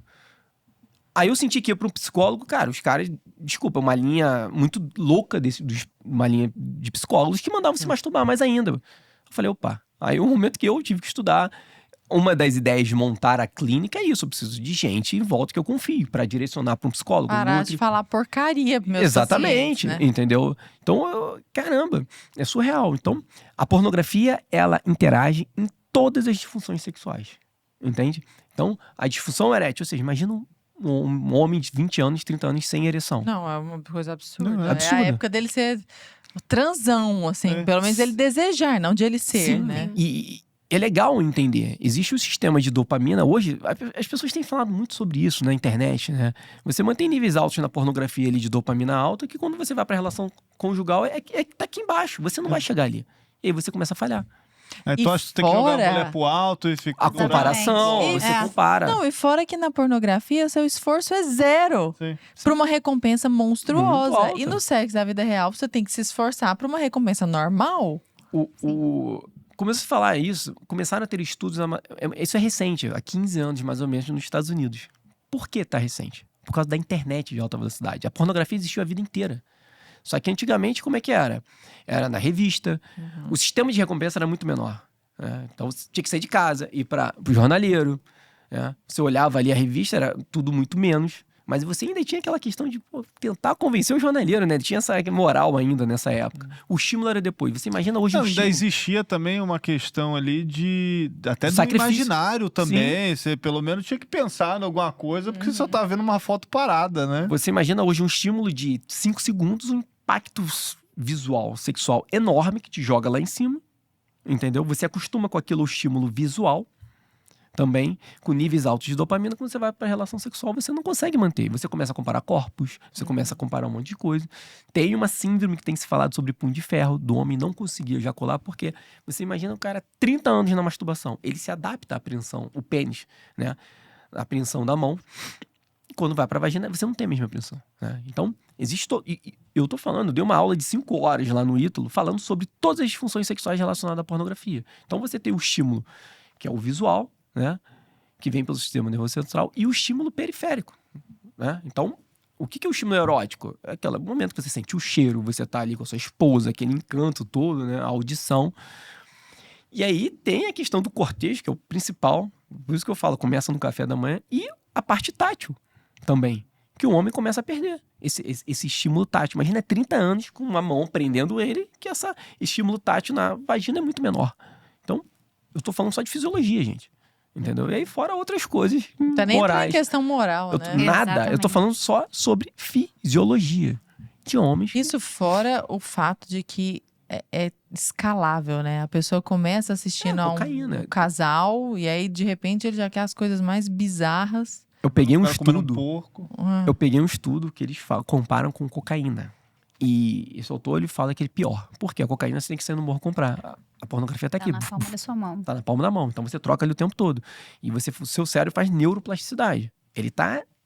Imagina, 20 anos olhando aquilo. Então ele olha pra uma mulher, ele vai olhar pra parte sexual da mulher. Então o tempo inteiro, jogando dopamina pro cérebro. O tempo inteiro. Tá, mas aí como é que você corrige um cara que tá há 30 anos viciado nisso aí? Ele já se ligou que... Ele percebeu e falou, ó, isso aqui é ruim. Isso aqui não vai fazer bem. E ignora a parte religiosa, né? Ele tá olhando simplesmente da parte física mesmo. Ele falou, cara, isso aqui só me trouxe desgraça. Não vai me levar a lugar nenhum. Quero parar com isso. Além da questão de parar, como é que ele resolve essa parte física? Isso aí tem um tipo de tratamento? Isso é alimentar também? Ele voltando a ter um círculo de sono bom, de ter exercício físico, alimentação? Tem tudo a ver. Óbvio que eu trato isso também e eu tenho o meu psicólogo de confiança para tratar. Mas o que acontece? É como um vício, como qualquer outra droga. Tá? Ele vai ficar em abstinência. Não tem jeito. Então, o que é o mais difícil? Ele reconhecer que o problema dele é da pornografia. A internet vem ajudando nesse ponto. Como a internet dá muita pornografia, mas ao mesmo tempo vem ajudando nisso, que as pessoas, caramba, eu tô ficando com disfunção erétil, alguma coisa, mas por causa da pornografia. Mas a maioria dos homens não percebem isso, tá? Então a primeira coisa é reconhecer o erro, o problema, né? Segunda coisa, quando vem no consultório, é fazer com que ele fique longe, né? Ou um alcoólatra, você tem que deixar longe da bebida, né? Esse homem, existe um papel importantíssimo da mulher ao lado dele. Entende? Então, a primeira coisa é buscar ajuda. A mulher tá ali. Eu vou dar um outro parênteses também nessa questão da sexualidade. Existem muitas mulheres também que ficam dois. Isso não é desculpa pra cair na pornografia, mas tem mulheres que são casadas e não têm relação com os maridos. Isso não é desculpa. Ou mulheres que são viciadas em pornografia. Também, e mulheres que também. estimulam o marido. Vai se masturbar porque eu não quero ter relação. Então, peraí, tu casou pra quê? A realidade é essa. Isso faz parte do matrimônio, né? Enfim, esse apoio da mulher é fundamental. Ele precisa dessensibilizar esse cérebro, como qualquer outra droga. Então, eu converso com ele. Geralmente, esse homem que tá na pornografia, não tem dúvida, é um homem desordenado em tudo. Em horário pra acordar, horário pra dormir. O imaginário é péssimo. E o grande macete é descobrir qual é o gatilho ali. Eu vou contar uma história de um paciente que vem em mim. Eu uso muito a questão dos temperamentos para conhecer isso. Para mim é uma ferramenta muito legal para você saber onde você vai cutucar ali, né? Homem, você tem que ter macete, eu falo. Você tem que saber lidar com o homem, o tratamento. Porque a questão é muito delicada. Muito. É delicado demais para mulher, mas acho que para homem... Pior ainda. Então você não pode julgar. Primeira coisa que eu falo é, obrigado pela confiança em me falar isso. Então eu preciso desarmar esse homem, mas eu preciso entrar na alma dele ali. Né? E aí... Tinha um caso que esse paciente, ele era um colérico, né? Então, aquele cara que... Papum, né? E eu perguntei, primeira coisa, cara, qual é o momento que você cai? O problema é que a pornografia hoje já virou um sistema de recompensa. Não é só o prazer. Eu cansei, vou me masturbar. É a mesma coisa, eu cansei, vou tomar um vinho, vou fumar maconha, entende? Eu conversei muito com ele sobre isso e o gatilho dele era o trabalho. E ele morava numa cidade diferente da onde ele morava. Então, toda vez que ele ia... Trabalhava numa cidade diferente de onde ele morava. Morava. Ele ia pro almoço, ele ia almoçar em casa, dormia, tinha o hábito de se masturbar ali. Ou seja, presta atenção, o cérebro dele já tinha um gatilho aqui. Eu saio do trabalho, vou entrar em casa, vou comer e vou me masturbar. Falei, o que a gente faz? Vamos dar um nó nesse cérebro. São 20 anos fazendo isso, eu preciso mudar esse caminho, neuroplasticidade.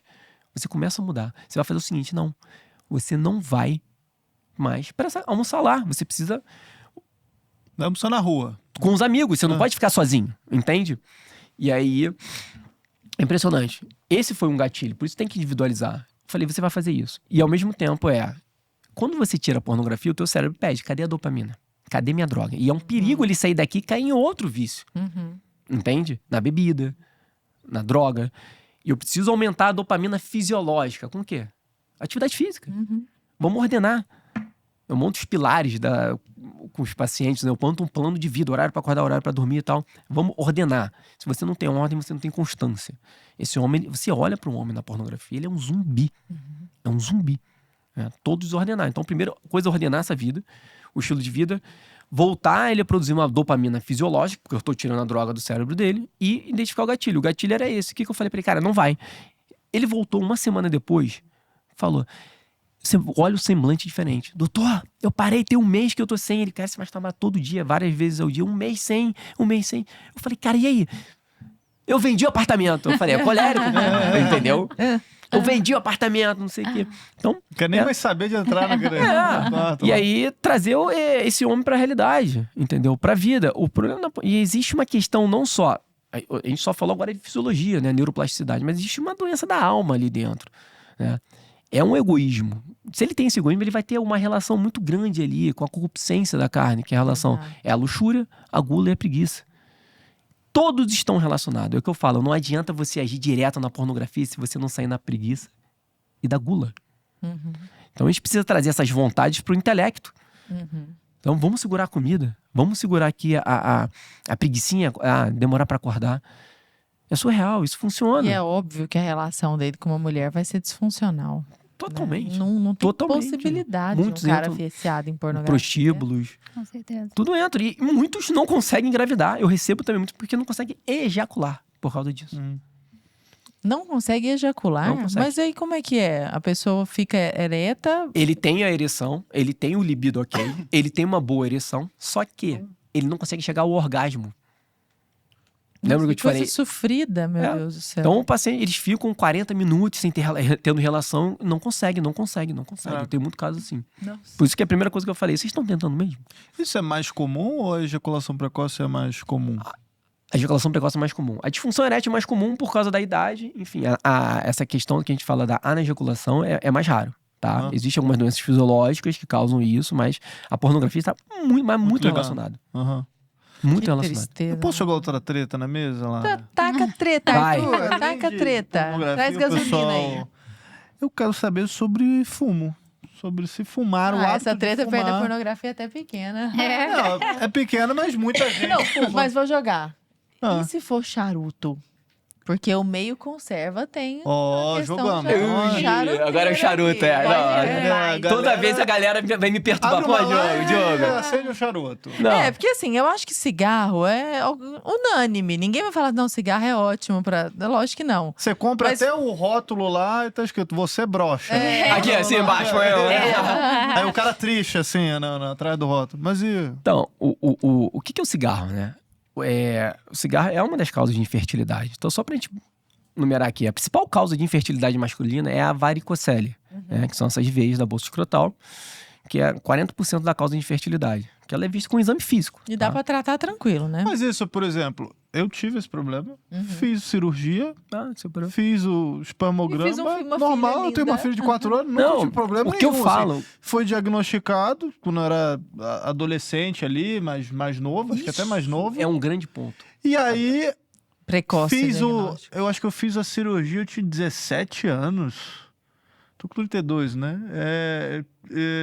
Acho que eu tinha 17, 18 anos. Eu não, acho que 18 anos, sei lá. Deu boa, Arthur. Não lembro. Fiz, e aí fiz o espermograma, viu lá, cara, tudo normal, como se nada tivesse acontecido. Mas se deixa passar, eu acho que ele queima os espermatozoides, você não produz, não é isso? Só É o quê? pra contextualizar o que você tá falando, que é o grande problema. Por que os homens morrem mais, né?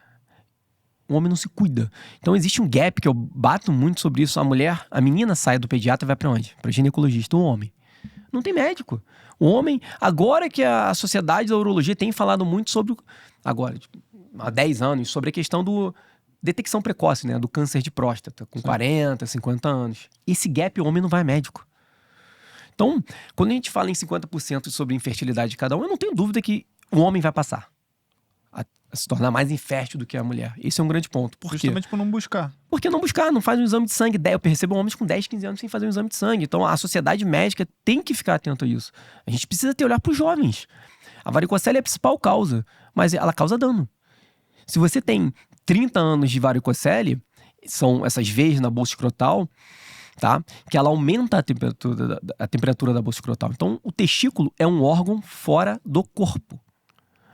A temperatura do testículo é 1,5 grau, 2 graus abaixo do nosso corpo, entende? Então, você imagina que você tem um órgão fora do corpo que causa muito estresse. Então, a varicocele são veias que estão ali, que diminuem o refluxo do sangue, ela mantém aquele sangue ali e gera um aquecimento e gera o estresse oxidativo testicular, entende? Então, quanto mais tempo de estresse, mais infértil é esse homem, entende? E aí, falando sobre esse Mas metabólico... isso é muito comum, né? 15% dos homens da população tem varicocele, tá? 15%. Mas nem toda varicocele causa infertilidade, ok? Isso é importante, tá? Então tem a varicocele que é vista só no ultrassom, é uma varicocele subclínica, ela não causa. Mas é a principal causa, acho que é um alerta importante aqui. Voltando ao tabagismo, que também é uma grande causa de infertilidade, e aí a gente não tem como. Tabagismo a gente tem que falar do charuto, a galera fica doida comigo, né? O grande, primeira coisa que é, Ritão Marcílio, porra, cara. Não é assim, né? Então, o que acontece? A carga... Ele é médico, ele sabe, pô. E outra, não é porque eu quero, né? É porque uai. É um Sim, fato ou não existe o outro lado. Às vezes a mulher é muito fértil. Quando a gente fala de fertilidade, a gente fala de potencializar. Então, às vezes, o cara fuma pra caramba, mas tem uma mulher super fértil do lado. Entende? O que eu quero dizer também é, um homem que tem um espermograma alterado, um pouco abaixo, não quer dizer que esse homem é infértil, gente. A gente precisa potencializar, ou seja, aumentar o exército de espermatozoide para passar por essa tuba e chegar no óvulo. Mas às vezes a mulher tem uma fisiologia perfeita, que eu já tive homens, a média hoje é 25 a 35 milhões de espermatozoides, que engravidaram com 10 milhões, 5 milhões. Óbvio que toda gravidez é um milagre, né? É um dom de Deus. E outra precisa de um, né? É óbvio, mas assim, é um exército. Quanto mais, melhor. Se eu tenho menos, claro, posso claro. ganhar isso, entendeu? Esse é um grande ponto. Então, o tabagismo, o que ele é? Ele é ele causa estresse, né? Ele causa essa inflamação que a Vanessa falou, mas causa muito estresse no corpo e no testículo, né? O charuto também. A carga do charuto ainda é maior do que a do cigarro. E hoje a moda é o vape. É o vape, né? O vape não é pior. Cara, que a carga é 5 vezes maior. Né? Então... Mas é gostosinho porque tem um saborzinho de melancia. Pô. A carga é fica fumando 5 vezes maior. Tá? Então, gera esse estresse oxidativo testicular. E aí, o exame que eu deixei para falar agora, tem um exame que a gente fala que é um exame relativamente novo, que é feito como um espermograma chamado taxa de fragmentação de DNA. Lembra que eu falei do pai mais velho que aumenta essa taxa? O que é isso? E é uma mensagem aqui importante. Um espermograma normal não garante que esse homem é fértil, ok? Então, existe aí 1/3 do casal infértil que ganha um diagnóstico de fertilidade sem causa aparente. Ou seja, um homem tem um espermograma normal, a mulher foi investigada, não tem nada, e ganhou esse diagnóstico. Na verdade, existe um diagnóstico e nós não sabemos a causa. Esse é o problema, tá? E aí entrou o exame chamado taxa de fragmentação de DNA. Ele é como se fosse um espermograma, que é indicado nesse caso um homem com um espermograma normal. Cara, não consegue engravidar e o pessoal, vai ver, deixa eu rolar. E aí você faz esse exame. Ou seja, quando você faz esse exame e esse paciente tem taxas de fragmentação elevada, acima de 30% nesse exame, a causa de infertilidade é por causa masculina. E, grande lance, abortos recorrentes também por causa masculina. A gente consegue pegar nesse exame. Entendeu? Então, muita atenção. Aquele casal que tem um espermograma normal, faz o chazinho, né? Faz isso, pisa no chão. Não é. Tem coisa ainda para investigar. Entendeu? E muita coisa. Às vezes você tem um espermograma normal, mas tem toda uma parte metabólica ruim no teu exame de sangue, deficiência de micronutrientes, que você não vai fertilizar. E às vezes você pode até fertilizar, gerar um aborto e uma criança que não é tão saudável. Entende? Então, o tabagismo, a varicocele também causa, mas esse aumento da taxa, o tabagismo a gente vê muito nessa fragmentação de DNA. Ele causa o estresse oxidativo ali, que aumenta a taxa de fragmentação e também altera o espermograma. O charuto, desculpa meus amigos, também atrapalha. É o que eu falo, gente. Mesmo que você não trague, né? Porque o charuto não se traga. Sim, mas eu falo, a gente vai brigar por um. É o que eu falo, quando entra nessa dor, eu tô contigo, meu irmão, vambora. Eu quero brigar por um. Então, cara, tu tá com dificuldade. E geralmente quem rala muito é a mulher. O homem tá... Cara, não dá. Aí eu começo a ir no ego. Falei, cara, tua mulher já fez exame, já operou endometriose. Eu preciso brigar por um. A poluição, eu não consigo brigar com a poluição, né? Então, cara, vamos diminuir aqui, tirar o tabagismo. A bebida alcoólica, entendeu? O estilo de vida, a obesidade. O jogo tá aí. Você falou, cai sempre nas costas da mulher. Sempre da mulher. Você pega até filmes e a própria Idade Média ali, os reis e tal. Isso. Você pega um monte de séries, aí você pega, sei lá, um Game of Thrones, aí tu vê o rei lá. Essa mulher é infértil, ela não consegue me dar filhos. E o problema é o cara. O cara que é infértil ali, mas ela que não... essa mulher não serve porque ela não vai me dar filhos e descendência. A gente percebe muito isso na cultura, né? O mais recente que teve isso foi o do Napoleão. Que, aliás, um péssimo filme, inclusive, com o Joaquin Phoenix. E aí ele fala isso, que a mulher não conseguia dar filhos pra ele. Hoje nem sabe, né? Às vezes era ele o problema. Agora, sobre dar filhos... Tem uma tecnologia, vamos dizer assim, que também dá pano pra manga. Mas uma treta, o final desse programa tá só treta. E aí já é o final. Entendeu? Que é sobre a FIV, né? A fertilização in vitro. Queria que vocês falassem um pouquinho sobre isso, como é que isso tem chegado no consultório de vocês e qual que é a opinião de vocês sobre isso. Tá. O que a gente vê ultimamente, né? Uma super indicação de um procedimento. Então, como eu falei aqui atualmente... Quando chega um casal, uma mulher, para ser investigada para infertilidade, ela foi lá no ginecologista, né? Avaliou toda a parte ginecológica dela, de doenças ginecológicas, tanto metabólicas quanto obstrutivas, né? Descartou tudo isso. Beleza, nossa, não temos causas ginecológicas que justifiquem a sua infertilidade. Qual que é o outro olhar que a gente tem que ter para essa mulher? Que é a medicina que a gente pratica, que eu pratico no meu consultório, né? Eu não sou ginecologista, sou anestesiologista, faço clínica com uma visão preventiva e funcional e metabólica da vida dessas mulheres, né? Em todas as idades, da idade fértil à menopausa. Qual é o olhar que você tem que olhar para ela? Como é que está a sua saúde, de fato? Você tem que entender essa mulher como um todo.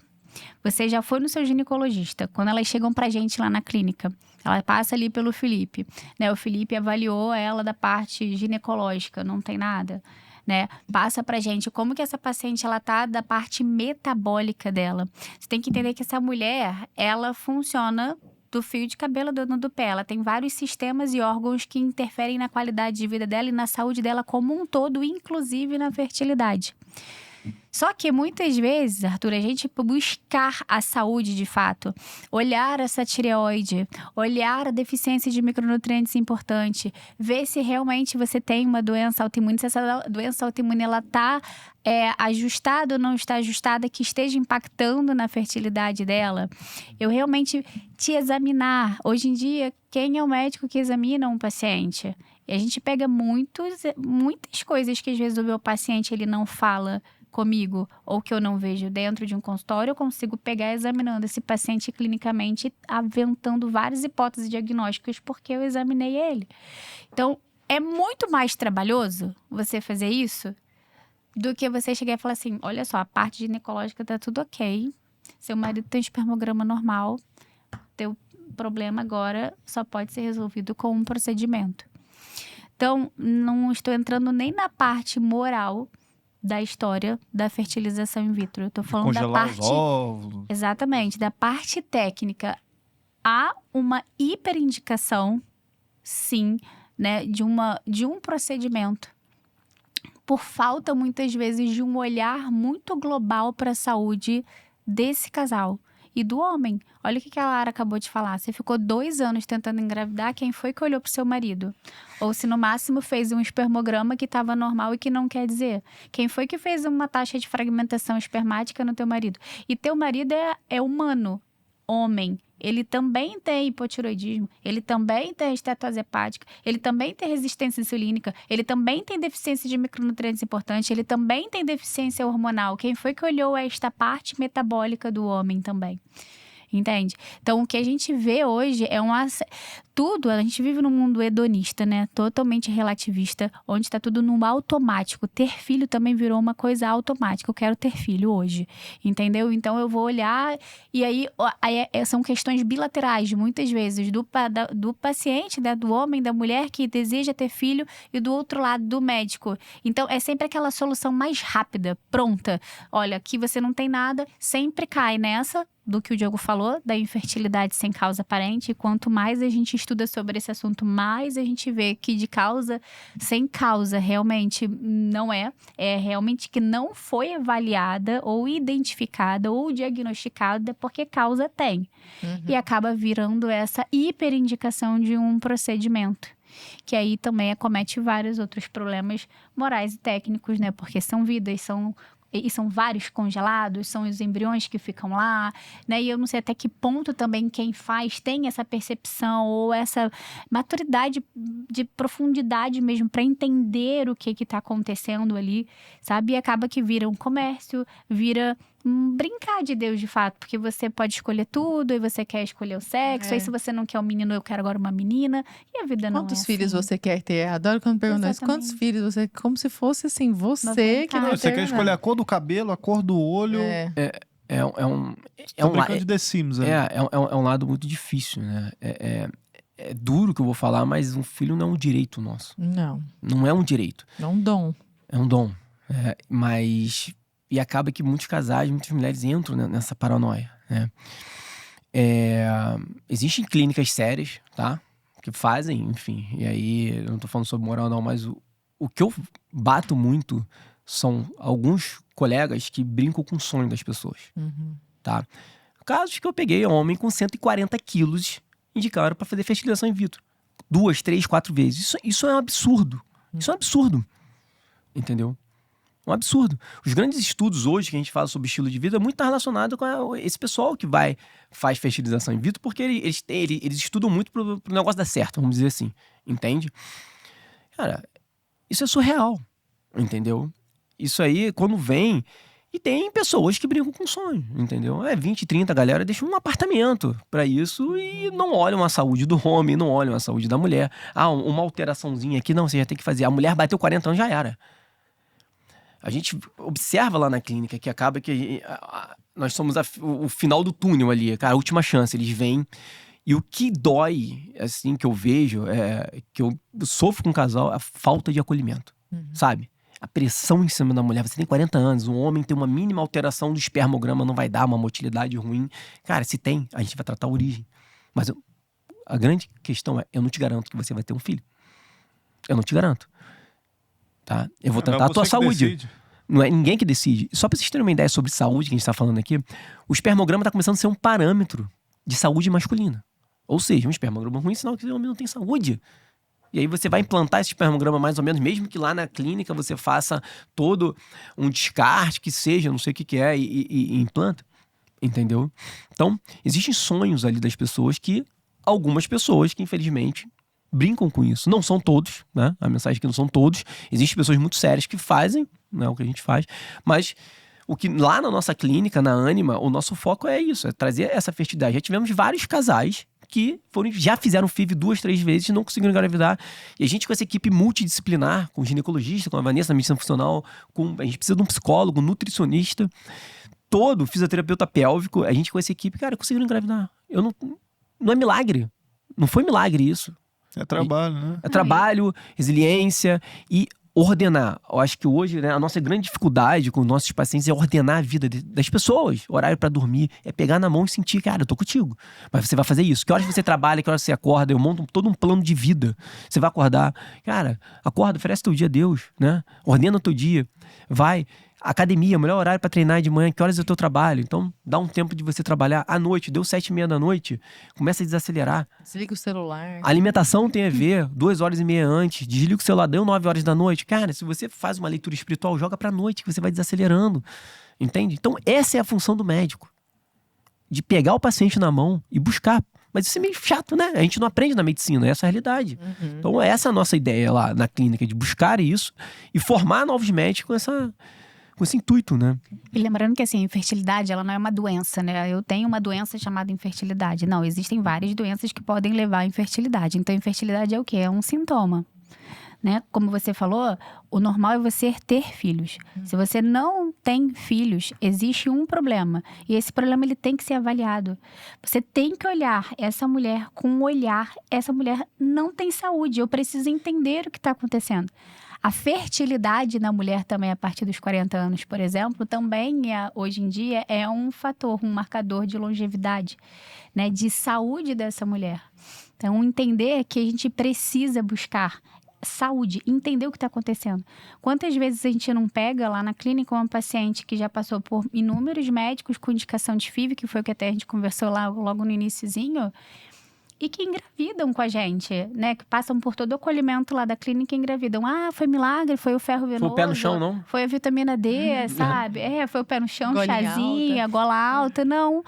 Foi talvez um hipotiroidismo que estava sendo tratado lá com o Puran dela, o remedinho da tireoide lá, e ela tendo sintoma o tempo inteiro, e ela só aumentando o hormônio. E não é assim que se trata um hipotiroidismo. Quem olhou para dieta, para exercício, quem foi lá olhou zinco, selênio e ferro, que sem zinco, selênio e ferro aquela tireoide não funciona.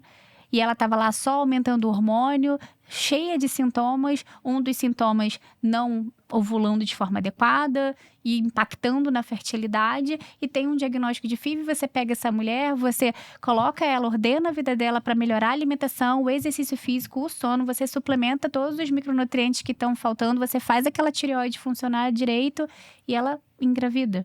Isso são um de vários exemplos que a gente pega assim com regularidade. O que eu quero trazer aqui? A gente não pega coisas astronômicas. Nossa, essa paciente aqui tinha um tumor hipofisário. Não, gente, é um básico, é uma deficiência de ferro, sabe? É um intestino que não funciona, é um hipotiroidismo maltratado, é um Hashimoto descompensado, sabe? Que você só ajusta. Foi o que eu falei, a fisiologia é perfeita, Deus nos fez perfeita, a nossa fisiologia ela é perfeita, a gente é uma máquina perfeita, a gente que estraga tudo. E daí você pega essa mulher, você ordena. É porque o automático dela, ela não come bem, ela não dorme bem, ela tá estressada.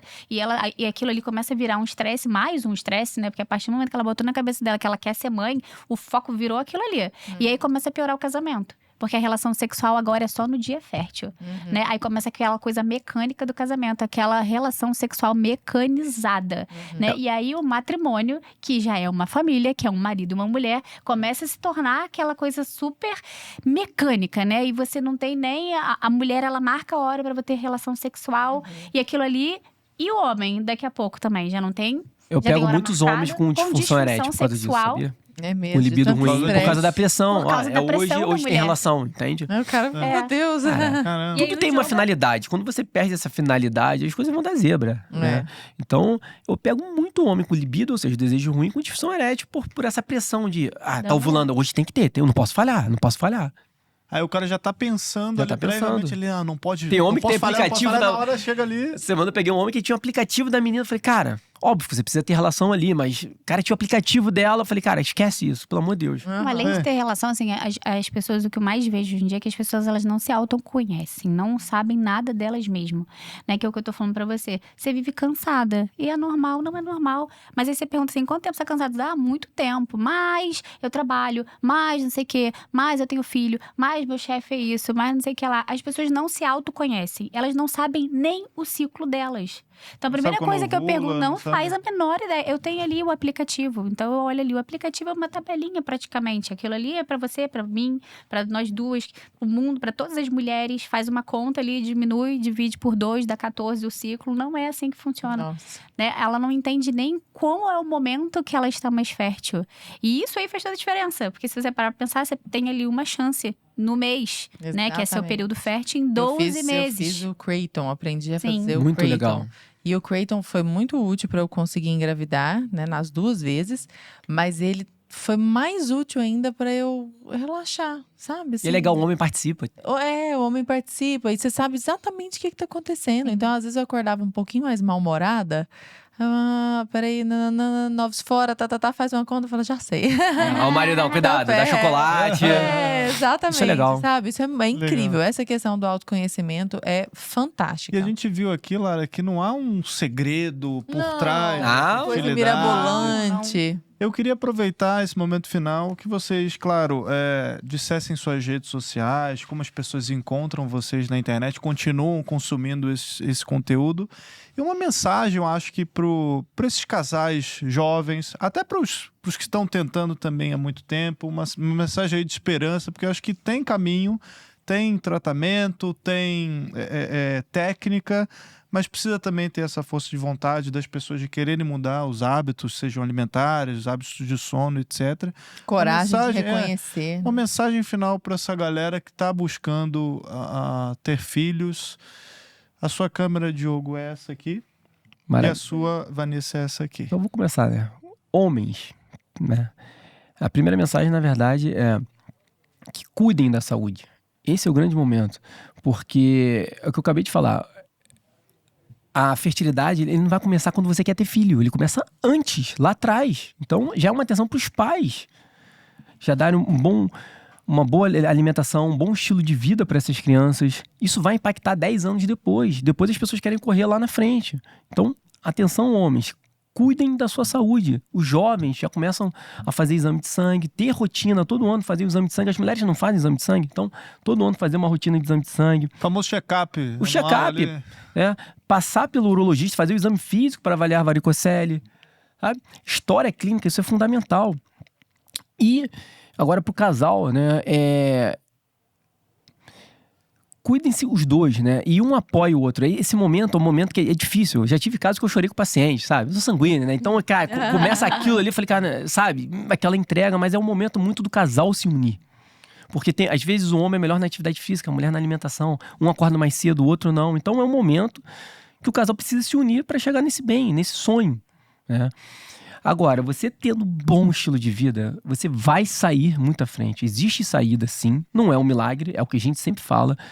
O filho é um dom de Deus, a gente não promete nada, mas você ter bom estilo de vida, perder aquela barriga, diminuir aquele chope, o cigarro, vai andar muito. E a mulher precisa de você. A mulher precisa muito de você. Porque acaba que ela sofre mais do que o homem.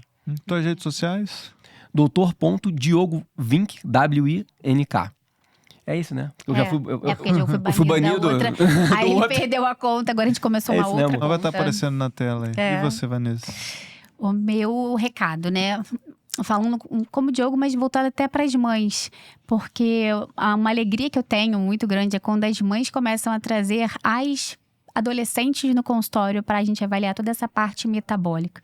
A quantidade de deficiência de micronutrientes importantes que a gente pode já identificar e que não é só a parte da fertilidade, mas que impacta na vida cognitiva, né, da saúde mesmo dessa menina. Quantas doenças metabólicas que a gente falou aqui que começam na adolescência, né, após a menstruação, como a síndrome dos ovários policísticos, e que é uma doença totalmente ligada à infertilidade lá na frente. Então, quanto lindo seria, né, se a gente conseguisse dar saúde, porque na realidade a gente já deveria ter saúde desde a época que nós estávamos na barriga da nossa mãe, mas não está sendo assim. Então, quanto antes a gente buscar saúde, realmente ter hábitos de vida saudável, não ficar com pena do teu filho, da tua filha para dar ali um sanduichinho, um biscoitinho, porque é criança, dar um açúcar, não. É realmente ter uma alimentação saudável desde adolescente, de criança, isso faz toda a diferença. Realmente buscar essa deficiência de micronutrientes é importante. Por que eu bato tanto isso na tecla? Porque existe isso, está tendo cada dia mais comum e isso impacta tanto nas ansiedades, em depressão adolescente que a gente está vendo por aí. E isso vai impactar na fertilidade lá na frente. Então, quando a gente fala é saúde global mesmo dessa criança, desse adolescente, que lá na frente... É porque cada época, quando você não tem saúde, você vai tendo as suas contas que vão chegando, né? Então, ali, às vezes, vai passar uma ansiedade, uma depressão, ali na frente vai vir uma infertilidade, né? Lá na frente é um câncer. Então, assim, tudo começando a ter saúde antes, sem muito essa, mas é muito restrito, ou então, não, é muito radical. Não é radical. Buscar saúde hoje em dia para a vida toda, né, para você ter uma longevidade, mas também para você ter fertilidade lá na frente. E esse casal que não consegue, ele pode ser fecundo sem ter filhos também, né? Tem casal que não vai conseguir, mas pode ser fecundo. O ato de servir, uma adoção, servir, a gente conhece médicos que não conseguiram e abriram clínicas que têm um foco em ajudar as mulheres a engravidarem os homens, entendeu? Então, isso você ser fecundo. Não quer dizer ter filhos. São vias válidas também. Sim. E suas redes sociais? É doutora DRA ponto Vanessa Vink. Vanessa com 2 S, Vink, W-N-K. Boa. Maravilha. Maravilha, Arthurzito. Baita papo aqui. Baita papo. A gente baita papo. podemos entregar alguns presentes? Mas por favor, que isso? Aqui, esse é da Lara. Não, amor, deixa aqui. Esse é da Lara, aqui, ó, que vem com cor diferente. Gente, que fofura é gostei. essa? Já tirou até o teu do negócio. Mas vamos tirar porque eu quero ver. Quero ver. Olha essa é a só. nossa clínica Ânima. Aí, Olha que legal. Garrafinha pra vocês. Uau. E assim, então, a gente tá falando tanto de suplementação que você, Abre Lara, pra mostrar. você tá suplementando, Aqui, ó. tinha que estar. Abre pra... E Olha aqui, só. ó, que bonitinha, olha. Que personalizada legal, da nossa gente. clínica. Cara, e eu realmente tava precisando Aí, disso. viu? Nossa, que organizado. Que maravilha, olha só. Muito Gente, legal. sensacional. Olha que... Suplementado. E aí Arthur tem também tem que todos os dias. suplementar, né? Ah, com É certeza. uma Arthur, você tem que ir lá no couro. Diogo. Cara, eu já... Separadinho Eu dos suplemento já com algumas coisas, só que eu ainda não fui... Assim, é aquela coisa que você vai tateando, mas eu não fiz de fato o É exame... legal fazer exame de sangue, Pra poder olhar. ver se é exatamente todos ali que eu tô... Isso não é só pra fertilidade, Ah, é pra essa. tua saúde. Nós precisamos ter tá na faixa ali. Gente, Cara, amei muito legal isso. isso aqui. Muito Gostou? legal. Que Muito legal. gente. Amém. E esse aqui é Kênio Bertaldo também, É uma lembrança do nosso Uma podcast. lembrança do nosso podcast. que A legal. história de Fátima, Vou mostrar contada o pela livro, Kenny ó. Bertaldo. Ó, pessoal. Muito obrigada. Autografado, hein? Autografado pela Kênio Bertaldo. Ah, que legal. Estamos Com esperando carinho. vocês lá, também na Anima. Muito obrigada. Maravilha. Que alegria, pessoal. Adorei Ai, os que mimos. bom. Nós estamos falando do santuário de Fátima, lá onde tem a produtora Ah, é. Anima. Nós estamos construindo um ambulatório chamado Santa Jacinta, que é o nosso projeto, junto com o Bertaldo e a Kenny, que são os grandes fundadores lá do santuário, é trazer essa medicina para quem não pode.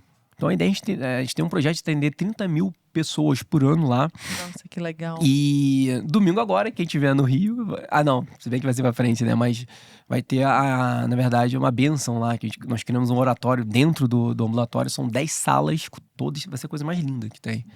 E a ideia é trazer essa medicina profunda, com um olhar profundo, pro pessoal carente. É muito bom a também. gente ter essa via que a gente tem aqui, né, pra falar, porque muitas vezes as pessoas não podem, talvez não consiga chegar na gente, no Diogo, né, na nossa clínica, Mas, assim, tem a informação que está sendo trazida por aqui.